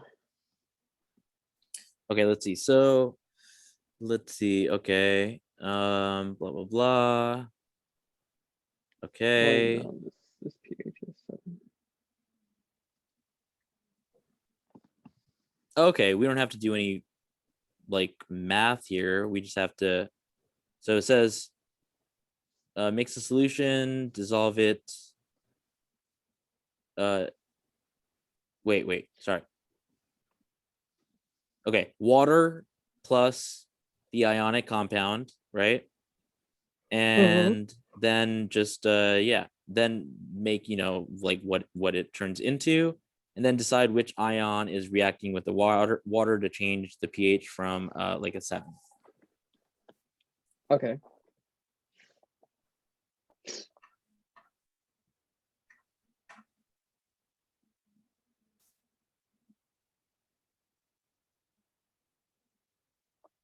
So how do we start this? I guess you'll do one and I do one.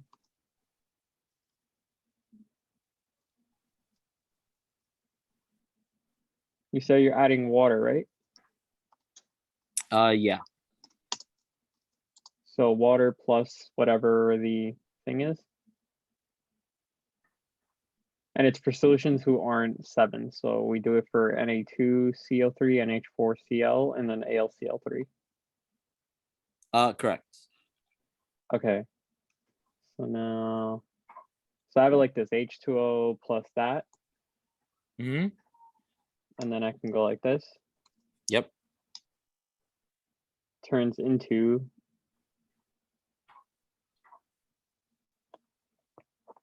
So like Na, so that's basically the same thing as calcium carbonate. okay. It's just sodium carbonate, right? Okay. And it works you know, like it's like in Tums to relieve, you know, to basically raise the pH. So the pH, that's why the pH is whatever, 13. Yeah. And so basically we have to decide which ion is reacting with water. Okay.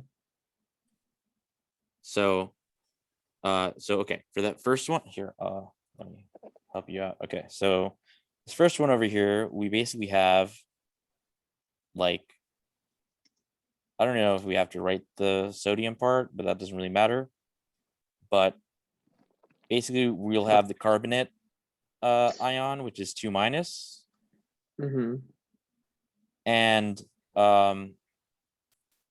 you know, the 2 minus will just react with 2 of the H's to make, you know, what is it? Carbonic acid. Does that make sense? Okay.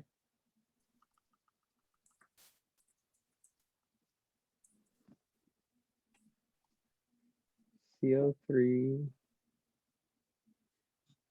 I don't know how to superscript on here. Let me see.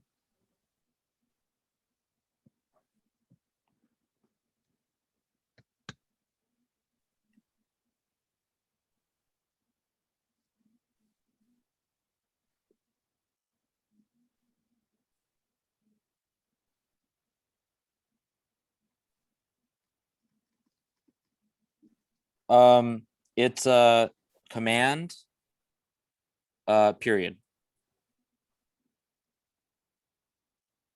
Oh, okay. And command, yeah, and yeah, subscript is command comma. And column. Okay. Okay, I got 15 minutes.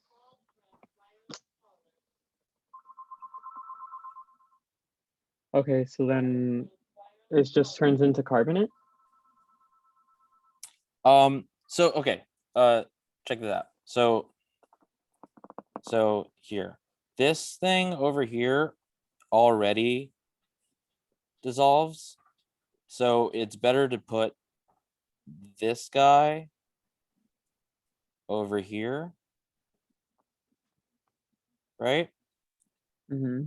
Because it, you know, it already dissociates. And then on this side, right, you're basically going to get, what do you think?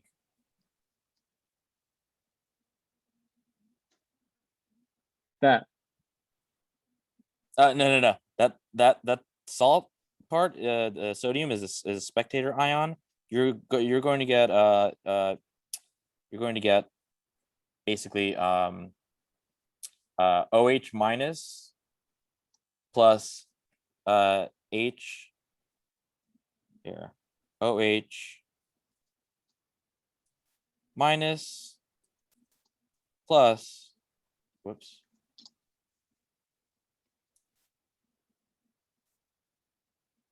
plus, I'm probably messing up the formatting, but HCO3, whatever, 2 minus. Because like, you know, the pH is 13, right? So it's going to make the OH ion. Does that make sense? Yeah. So that's what's happening in your body when you take Tums. Oh, okay. So now, ammonium chloride, right? pH of 4. So it's basically going to produce the hydronium ion. 2 plus, right? No. Minus. W- uh, 1 plus, I think. You put a two. No, 1 minus. Yeah, my Okay, bad. so just minus. Yeah. And yeah, so this one so basically like, like the chloride dude leaves. I don't know if they want you to include it, but basically the chloride isn't the thing that matters. It's basically going to be, the ammonia. It's gonna the ammonium chloride is gonna break up into ammonium cation and chloride anion, right? Okay. Now, since the pH is 4, right, it has to become more acidic. So therefore, the chloride isn't going to be the thing that matters. The ammonium donates that proton to the H2O to make it 3L. Plus, right? To make it hydroxide, right? To make it hydronium, like acid. Hydronium. Opposite. Sorry, yeah, sorry. Correct. And then you'd get what? NH 3. So then for this one, the last one, pH is 2, so it's a balance to get it to 7. Would be what? Oh, we don't do anything. Okay, we don't do anything with the 7. Okay, so Yeah. oh yeah, the aluminum chloride or whatever. So yeah, pH 2. So basically, it's gonna make the hydronium ion. Okay. Yeah. Okay. I think I know how I can make this work.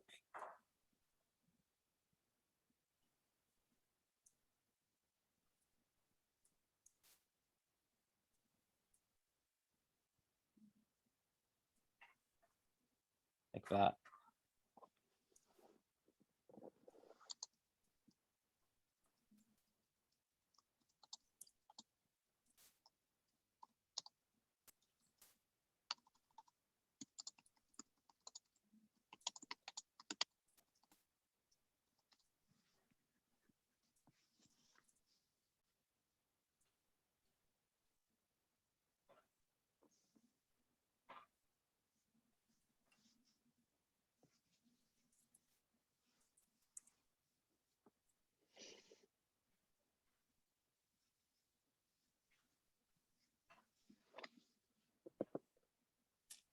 Okay.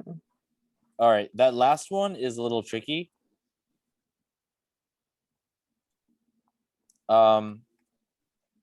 So it actually okay, well, it's actually going to do this. It's actually not going to do that. It's going to do this. You see? It's not balanced.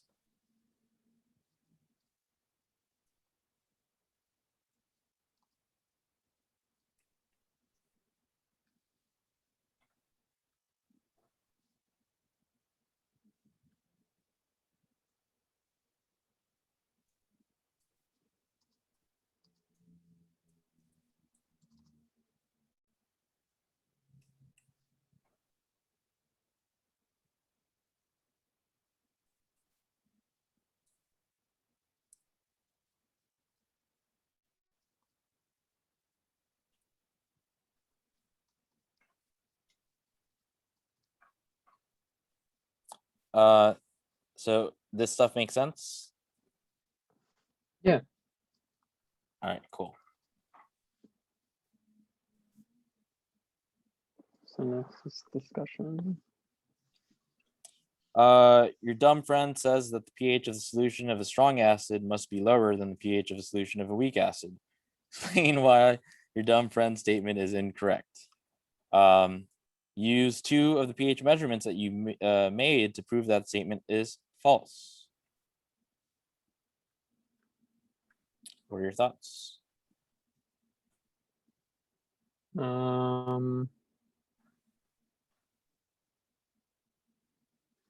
Wait, your friend tells you that the pH of a solution of a strong acid must be lower than the pH of a solution of a weak acid? Is he dense? I mean, it makes sense. right? Oh wait. I saw strong base. Whoops. Mhm. I was seeing strong base. Yeah.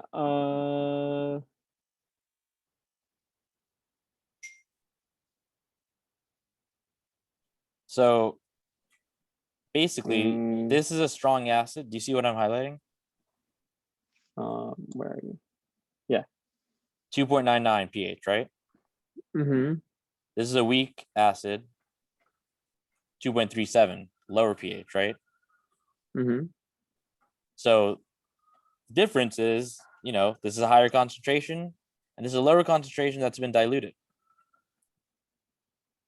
Got it. So Okay. I would say, You can just put that.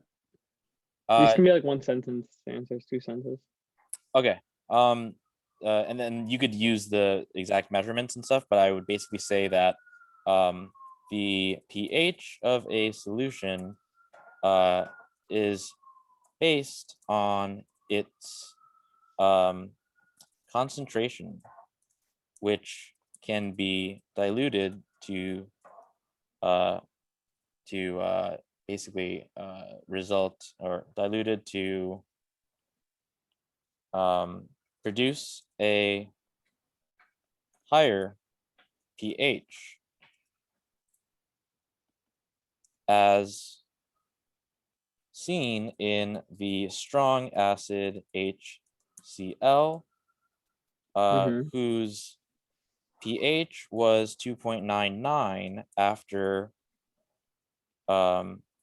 in the strong acid HCl, whose concentration was 1/10 of, or I'll just say was lower than that of the weak acid, as well um, uh, as well as okay, well, seen in the seen in the strong acid whose concentration was lower. Well, okay, has seen in the strong acid whose concentration was not only, what the f am I talking about? Whose concentration was not only just lower than that of the weak acid, which would produce a lower pH, but also the dilutions um, also but also the dilutions, whatever, you can you can fix the grammar, but basically you're comparing um, strong acid that produce, but also the dilutions that resulted in a pH value of 2.99. Compare this to the weak acid whose concentration was 10 times greater and was not diluted and had a pH of 2.39. Therefore, a strong acid does not necessarily mean that it must have a lower pH than that of a weak acid. Make sense? Yeah. Okay. What were the pH measurements of 0.1? Okay, and that. How do these show that that's a stronger base than that? Well, like literally the pHs were higher despite it's the reverse of the other one. The pHs are higher even though there's a lower concentration. So NaOH had, so okay, NH3. Wait, what the fuck? They're saying it's the same concentration?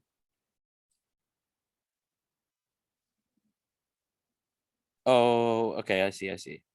That compared to that. So, okay, this compared to that is what we're doing. So, okay. So, okay, this is different. So this This one's a and simple question. NaOH Yeah, both 'cause then have the same concentration, and you know, we're both have the same concentration and were diluted in the same you know, diluted by the same amount. However, the pH for NaOH was consistently greater. Therefore, NaOH is a stronger base than NH3. Make sense? yeah. Okay, cool. Now use the pH measurement. You made for each acetic acid solution to calculate a value. Okay, so this is going to be some math over here. So basically, okay, so I'll just write it. So Ka, maybe this is a time that I could use an equation, but whatever. Ka sub A is equal to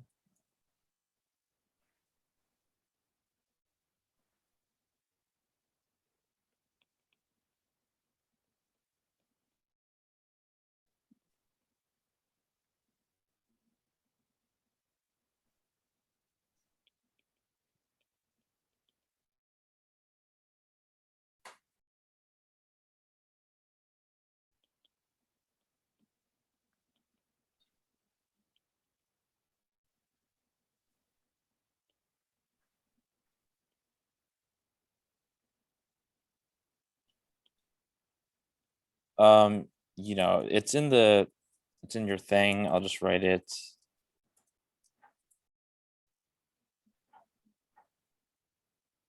Here. Sorry. Yeah. Yeah, it's here. Yeah, there we go. So see the Ka up there? Yeah. You just write that out and you plug in your values, right? Yeah. And For when these, you don't need to write it out. You could just put in the numbers. yeah, okay. But whatever you get, that H3O plus concentration is what gives you the pH. Okay. And but you get that from the pH value that you calculated. Okay. So okay, so basically, let me go back to that thing. So okay, the acetic acid, right? pH of 2.37, right? Take the do 10 to the negative 2.37 power. 10 to the negative 2.37. Correct.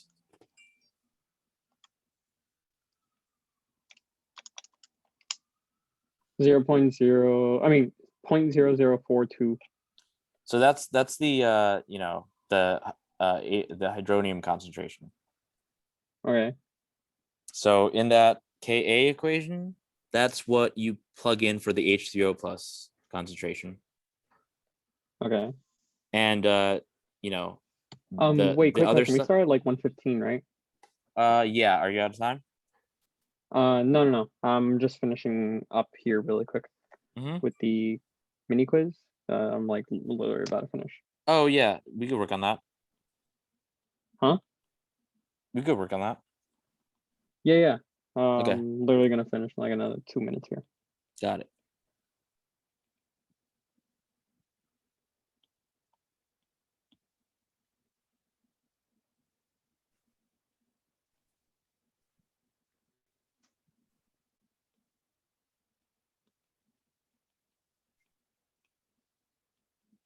Yeah, just go to a different question that doesn't require math quick.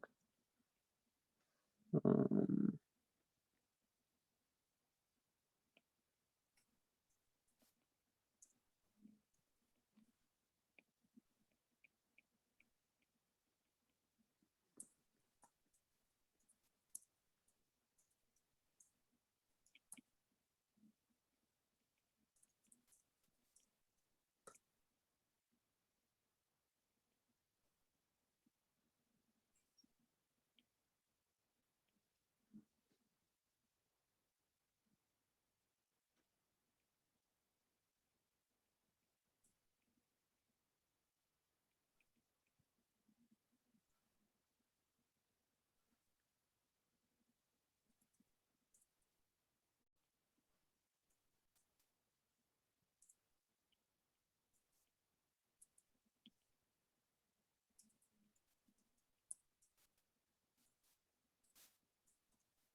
all right, perfect.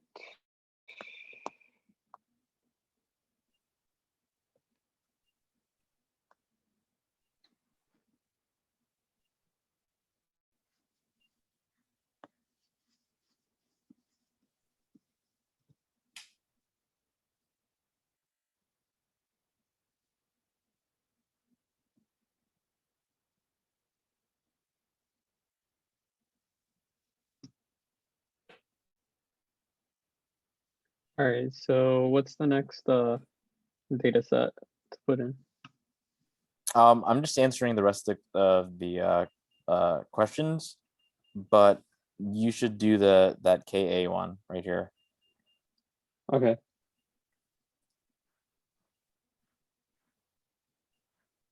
Above that, like, well, the K, this one and that one.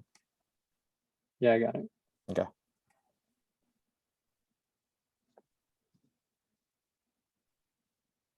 I'm just fixing up the spacing for you.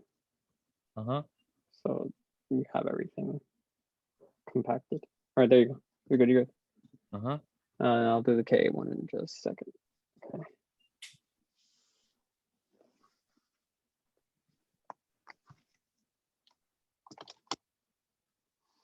Literally beating the buzzer right here.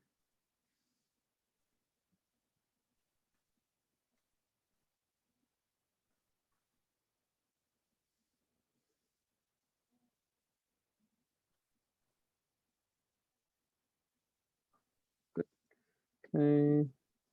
Okay. You can still see it or no? Let's see what. The doc? I mean, I have it open in Google Docs. You want me to see it on Zoom or something? Oh no. I'm just asking if you could still see it. Uh-huh.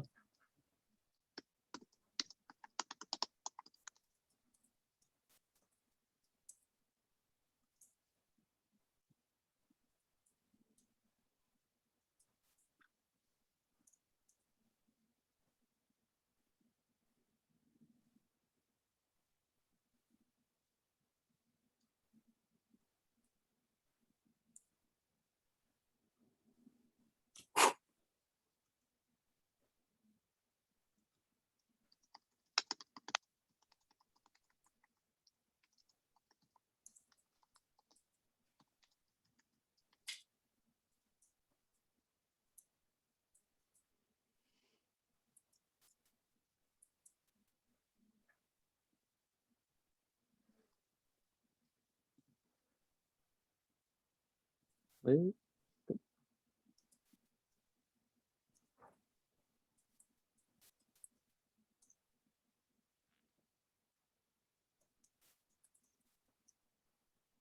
Okay, so K.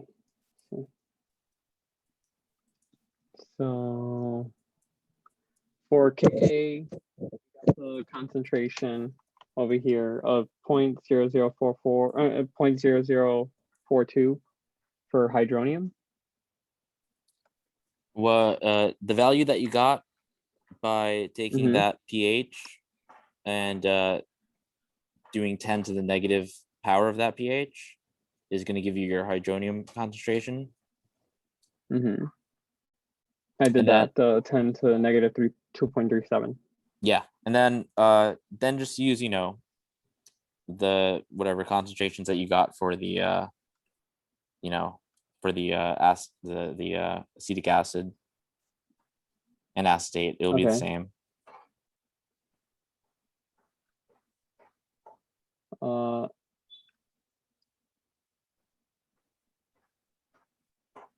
Oh, okay.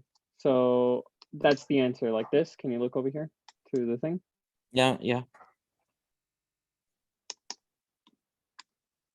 So that is the answer for that? Well, that's what you got for the hydronium concentration? Yeah. Okay. Yeah, it becomes the answer because you cancel them out. But yeah, afterwards, you know, just put in all the values and stuff. Okay. Wait, what values? I'm confused. Wait.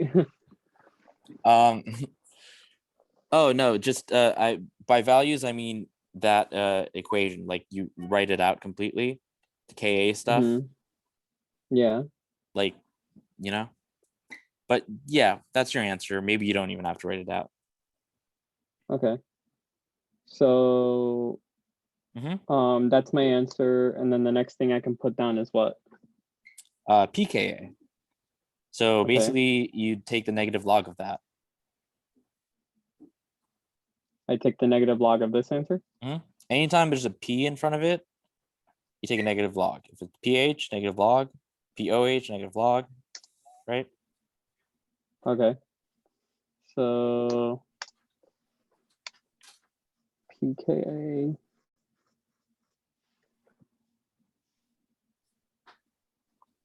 is going to be the pKa of HC of this equation, right? Yeah, that isn't the full equation, so you know, I'll put it like this. Either I think that she'll be okay with that. but it's better to put nothing than and just to say Ka is equal to that value. Okay. Yeah. And then the pKa is going to be the negative log of that. Okay. Yeah. Which should be just 3 minus log of 4.2. Which is 3 minus like 0.6 roughly. Probably would be around like 2.4. That's just a shortcut. But you have a calculator. Oh, I'm sorry. It's okay. So I put 3 negative log. So you could just put a negative log. You could just put negative log of the value you got.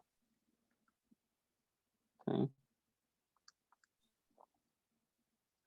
0.0042. Okay. What'd you get? And I get 2.37. Yep.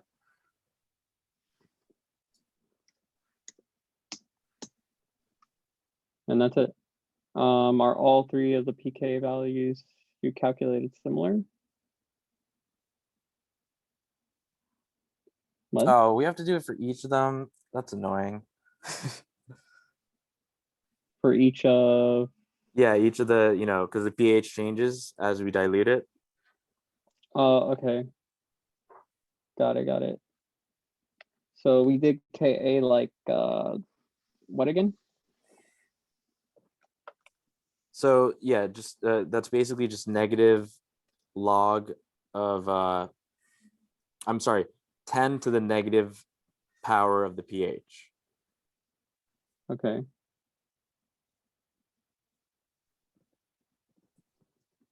Ten to the negative power of the pH. So 10 negative power, and then the pH over here. Oh, whoops.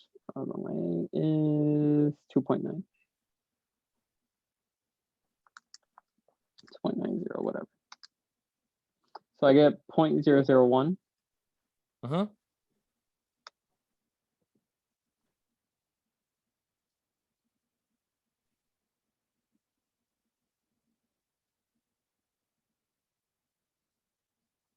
I could handle that part.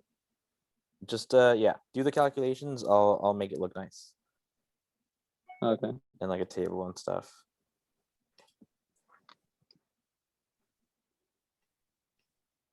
Uh, 2.90. You're able to answer the other questions? I did. Oh yeah, the last one just needs to. Well, the one after is the same thing, but with PKB and KB. But Yeah. yeah, the other ones are answered. Okay.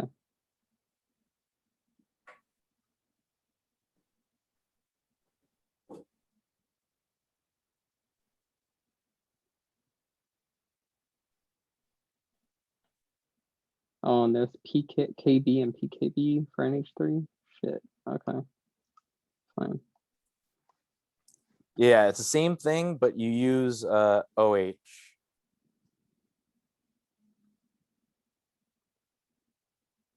Use OH. Okay. Yeah.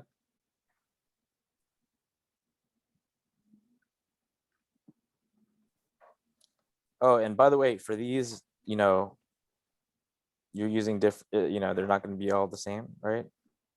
Mm-hmm. Like the Ka values you wrote. Yeah.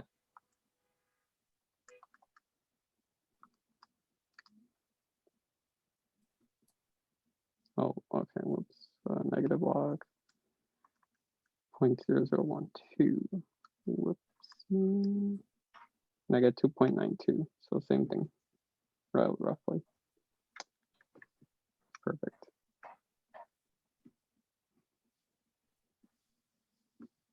And then for the last one, I do the same thing. 10 to the negative. There's a 3.40. So get 3.98. Let's go negative log 0.98. Huh? What are you doing exactly? You told me to take the negative, like 10 to the negative of whatever the pH is, right? Yeah, so for the, you know, After the second dilution? yeah, so that would be 10 to the negative 2.9. No, it'd be 10 to the negative 3.4 for that one.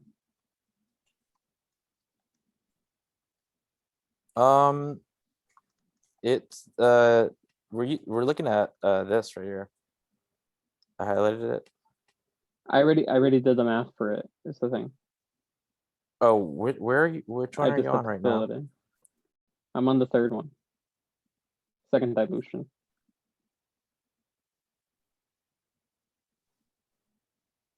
Oh, okay. Yeah, there, right? I'm currently working on this one, but I have the numbers for this right here. I'm gonna put them in. Got it.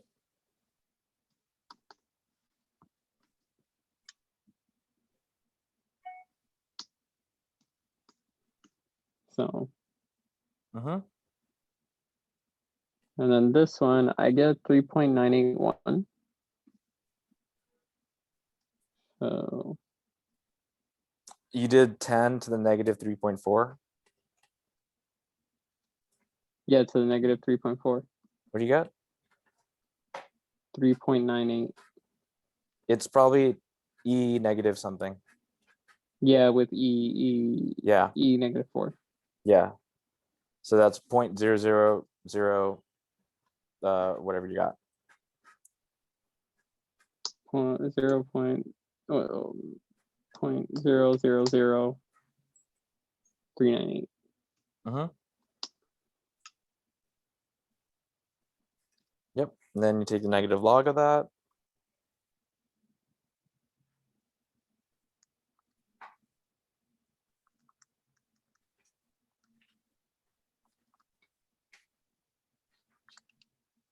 And I get 3.4. Exactly. Nice.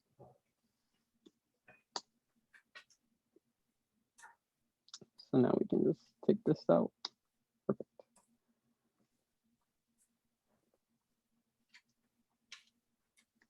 F E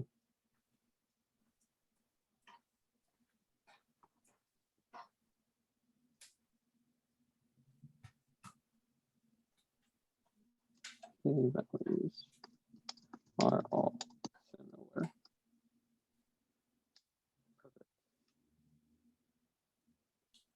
And we can just copy the same table for the next one.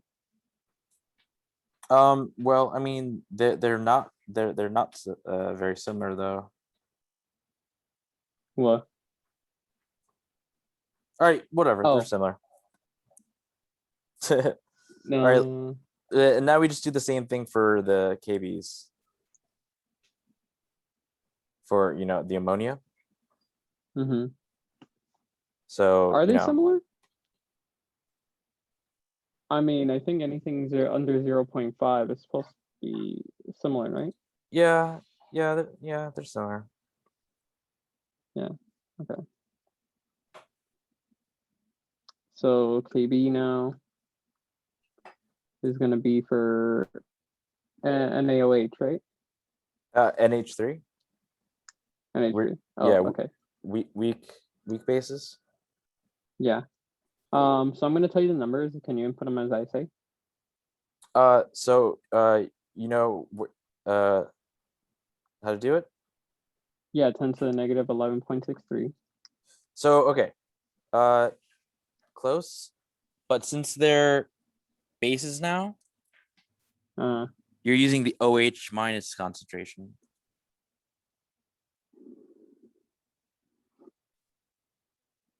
Do you know what I mean?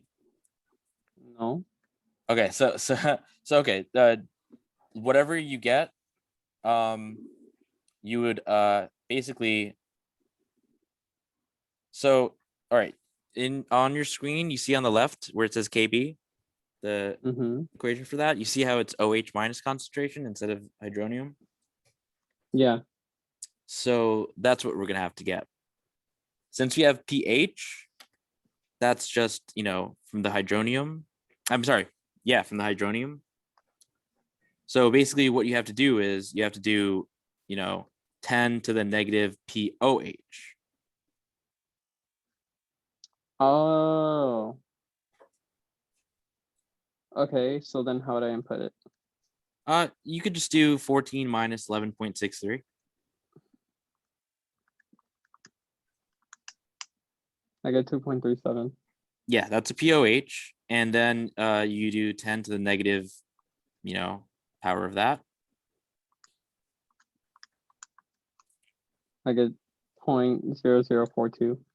All right, let me put that in. 1 sec. That's already in. And the pKa is going to be the negative log, right? Mm-hmm. Of it. PKB, yeah. Yeah, and it's 2.37. Mm-hmm. So then now 14 minus 11.16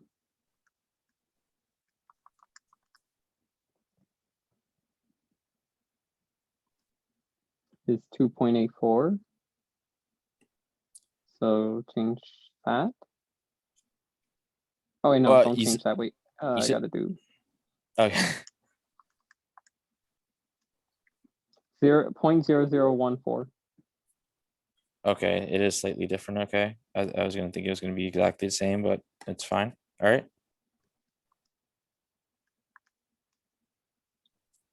And then the log is 2.85. Okay. So now 14 minus 10.68. We take 10, 3.32. Oh, whoops. -10. Right, 3.32. Okay, so it's 0.000478. Mm-hmm. 0.000478. Negative log 3.32. Awesome. You see how they're very similar? Yeah. It's because they complement each other. Basically, pKb times pKa are supposed to, you know,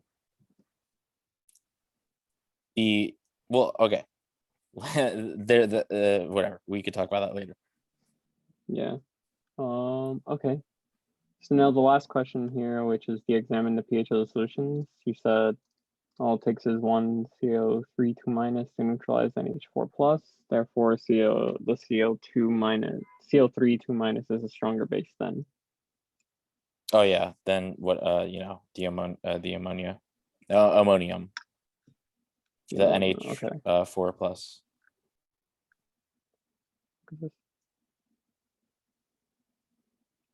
Not much. There we go. Huh? No, it was like a pop up. Okay. My emails, and I was like, what the fuck?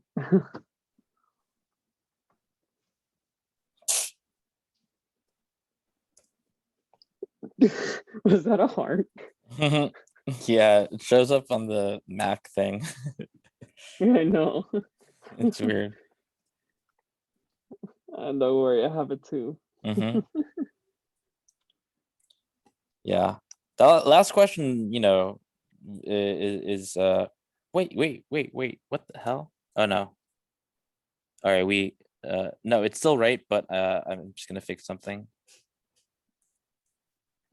Yeah, fixed.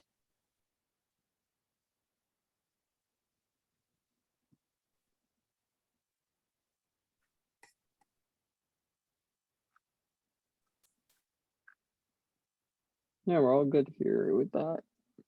Yeah, just add that ammonium at the end. The NH4 plus. Correct. Just copy and paste that. Well, say is a stronger base, then that is a stronger acid or whatever.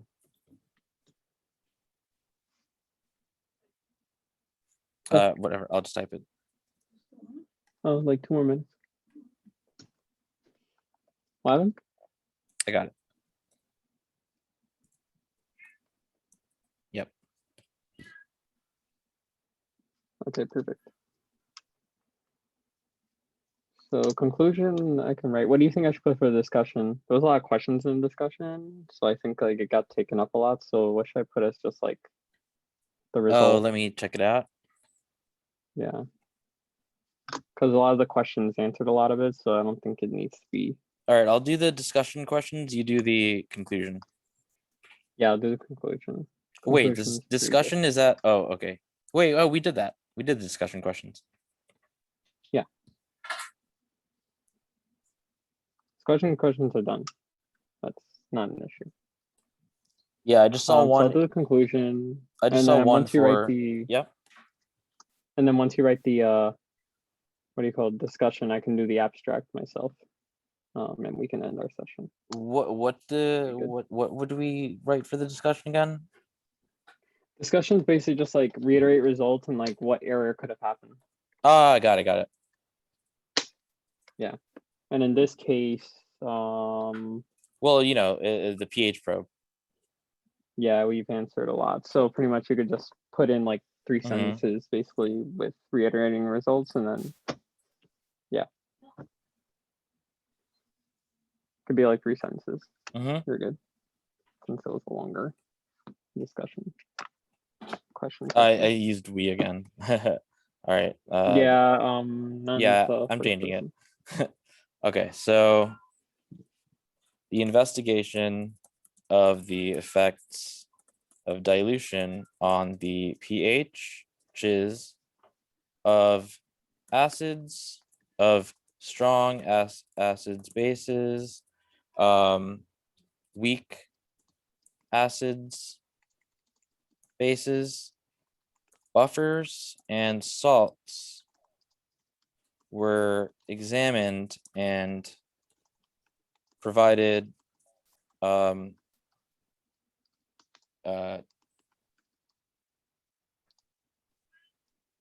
results that were true to theory. Possible sources of error could have arisen from the pH readings we obtained from, do I say probe or the spreadsheet? That's a simulation of the probe. You can say like spreadsheet simulation of a probe. From the or you could just say probe, whatever's easier, honestly. From the it'll work pH both ways. probe device in parentheses, which was simulated by spreadsheet, and then you can just keep going as by pH the probe. spreadsheet. Due to the fact that they did not perfectly they were not perfectly equivalent to our calculated results for the pH. Let me think of an example.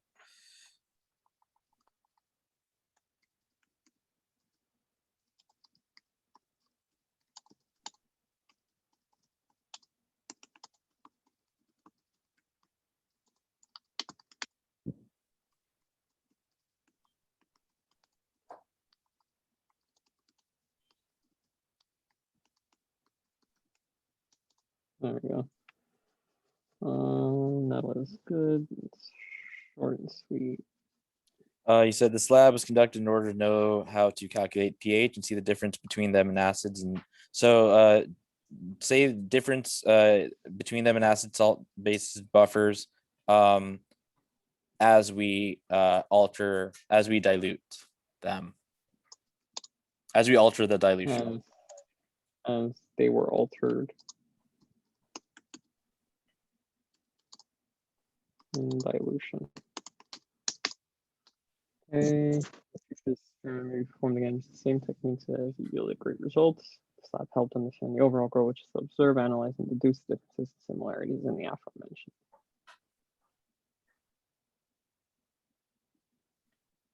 Yeah, I would just take a look at what I wrote for discussion if you just want to be like accurate, like perfectly accurate, because it's between strong acid bases, weak acid bases, buffers, and the salts. But yeah, aside from that, you're good. Oh yeah. I'll just say one last thing. Yeah, you can put in as much as you want there, honestly. Okay. It'll be good. It was But what also, you think is good, and then that'll be it. It was also I don't know, illuminating to see that the pH did not necessarily correlate with the pK due to the fact that the pH is dependent upon an aqueous solution. Yeah. Yeah. Okay. Okay.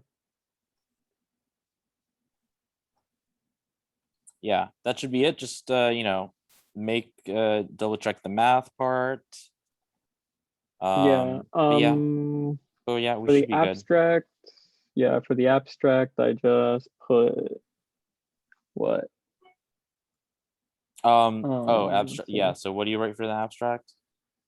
Abstract is basically like not like completely reiterating results, but basically just what the main result was of it and what the overall goal of the experiment is. Okay, so Like what the experiment is there to understand? okay, this experiment, or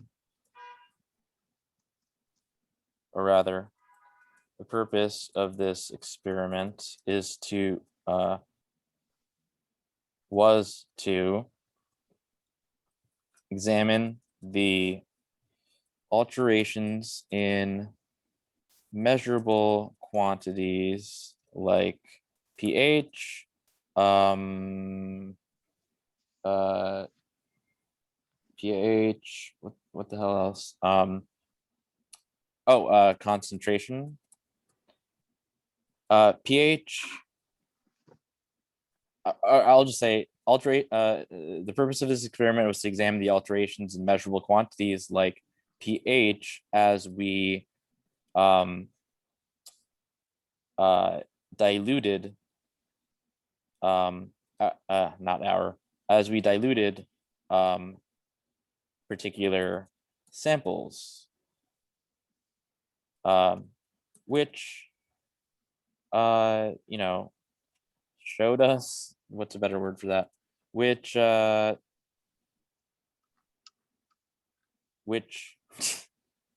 whatever, showed us that pH can be altered by dilution due to the fact that dilution lowers the concentration of whichever reagent we were not we was used.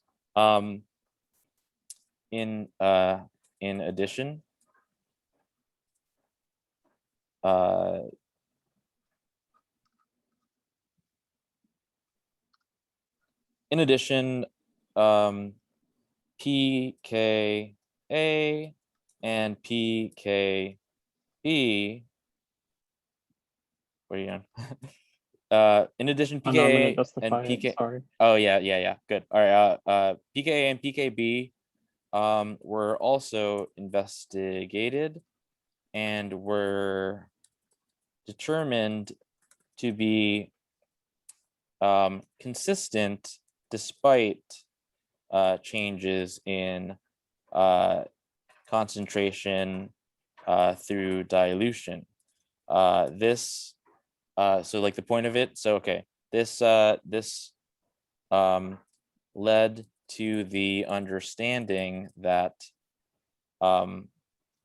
whatever pKa and pKb are much better indicators as to the absolute strengths of an acid or base, acid or base respectively, than pH due to the latter's dependence on water. Yep. Okay. Perfect. Mm-hmm. Do you have to do this right here? What? Do what? I highlighted it. It's in page 3. Write a chemical equation to show how the ion is react. Oh, I guess we did We that already already. did that. Yeah. And okay. Yeah, we did that. Okay, cool. So everything's done. Yep. With Google Docs, it's already saved, right? Because I don't use this much. Yeah, you could basically download it as whatever Like a Microsoft Word doc, and then yeah, and hopefully it would be like that. But if you want to submit it in the way it is exactly without any formatting errors, you could just download it as a PDF. oh, okay. Perfect.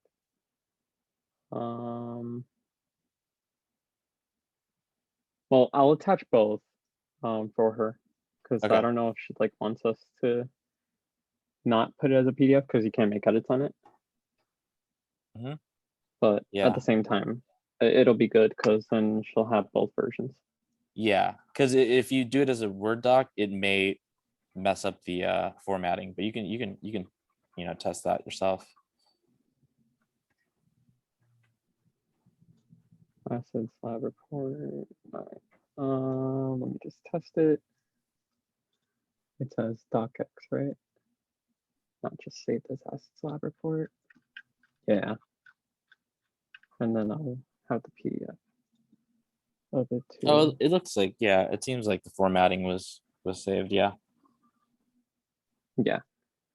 So that'll be good. Perfect. Browse my computer. Reasons.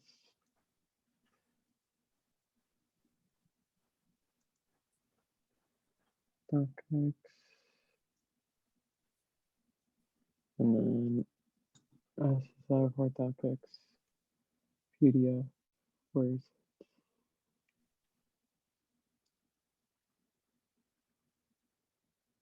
I'm just gonna hand this to her like that, and then if she has anything to say, I'll just give her that.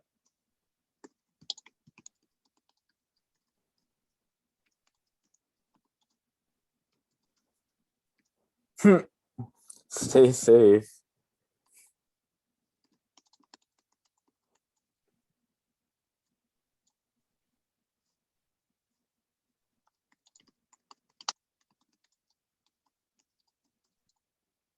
You should do it yourself in, well, I don't know. What's that, DIY? You should have the,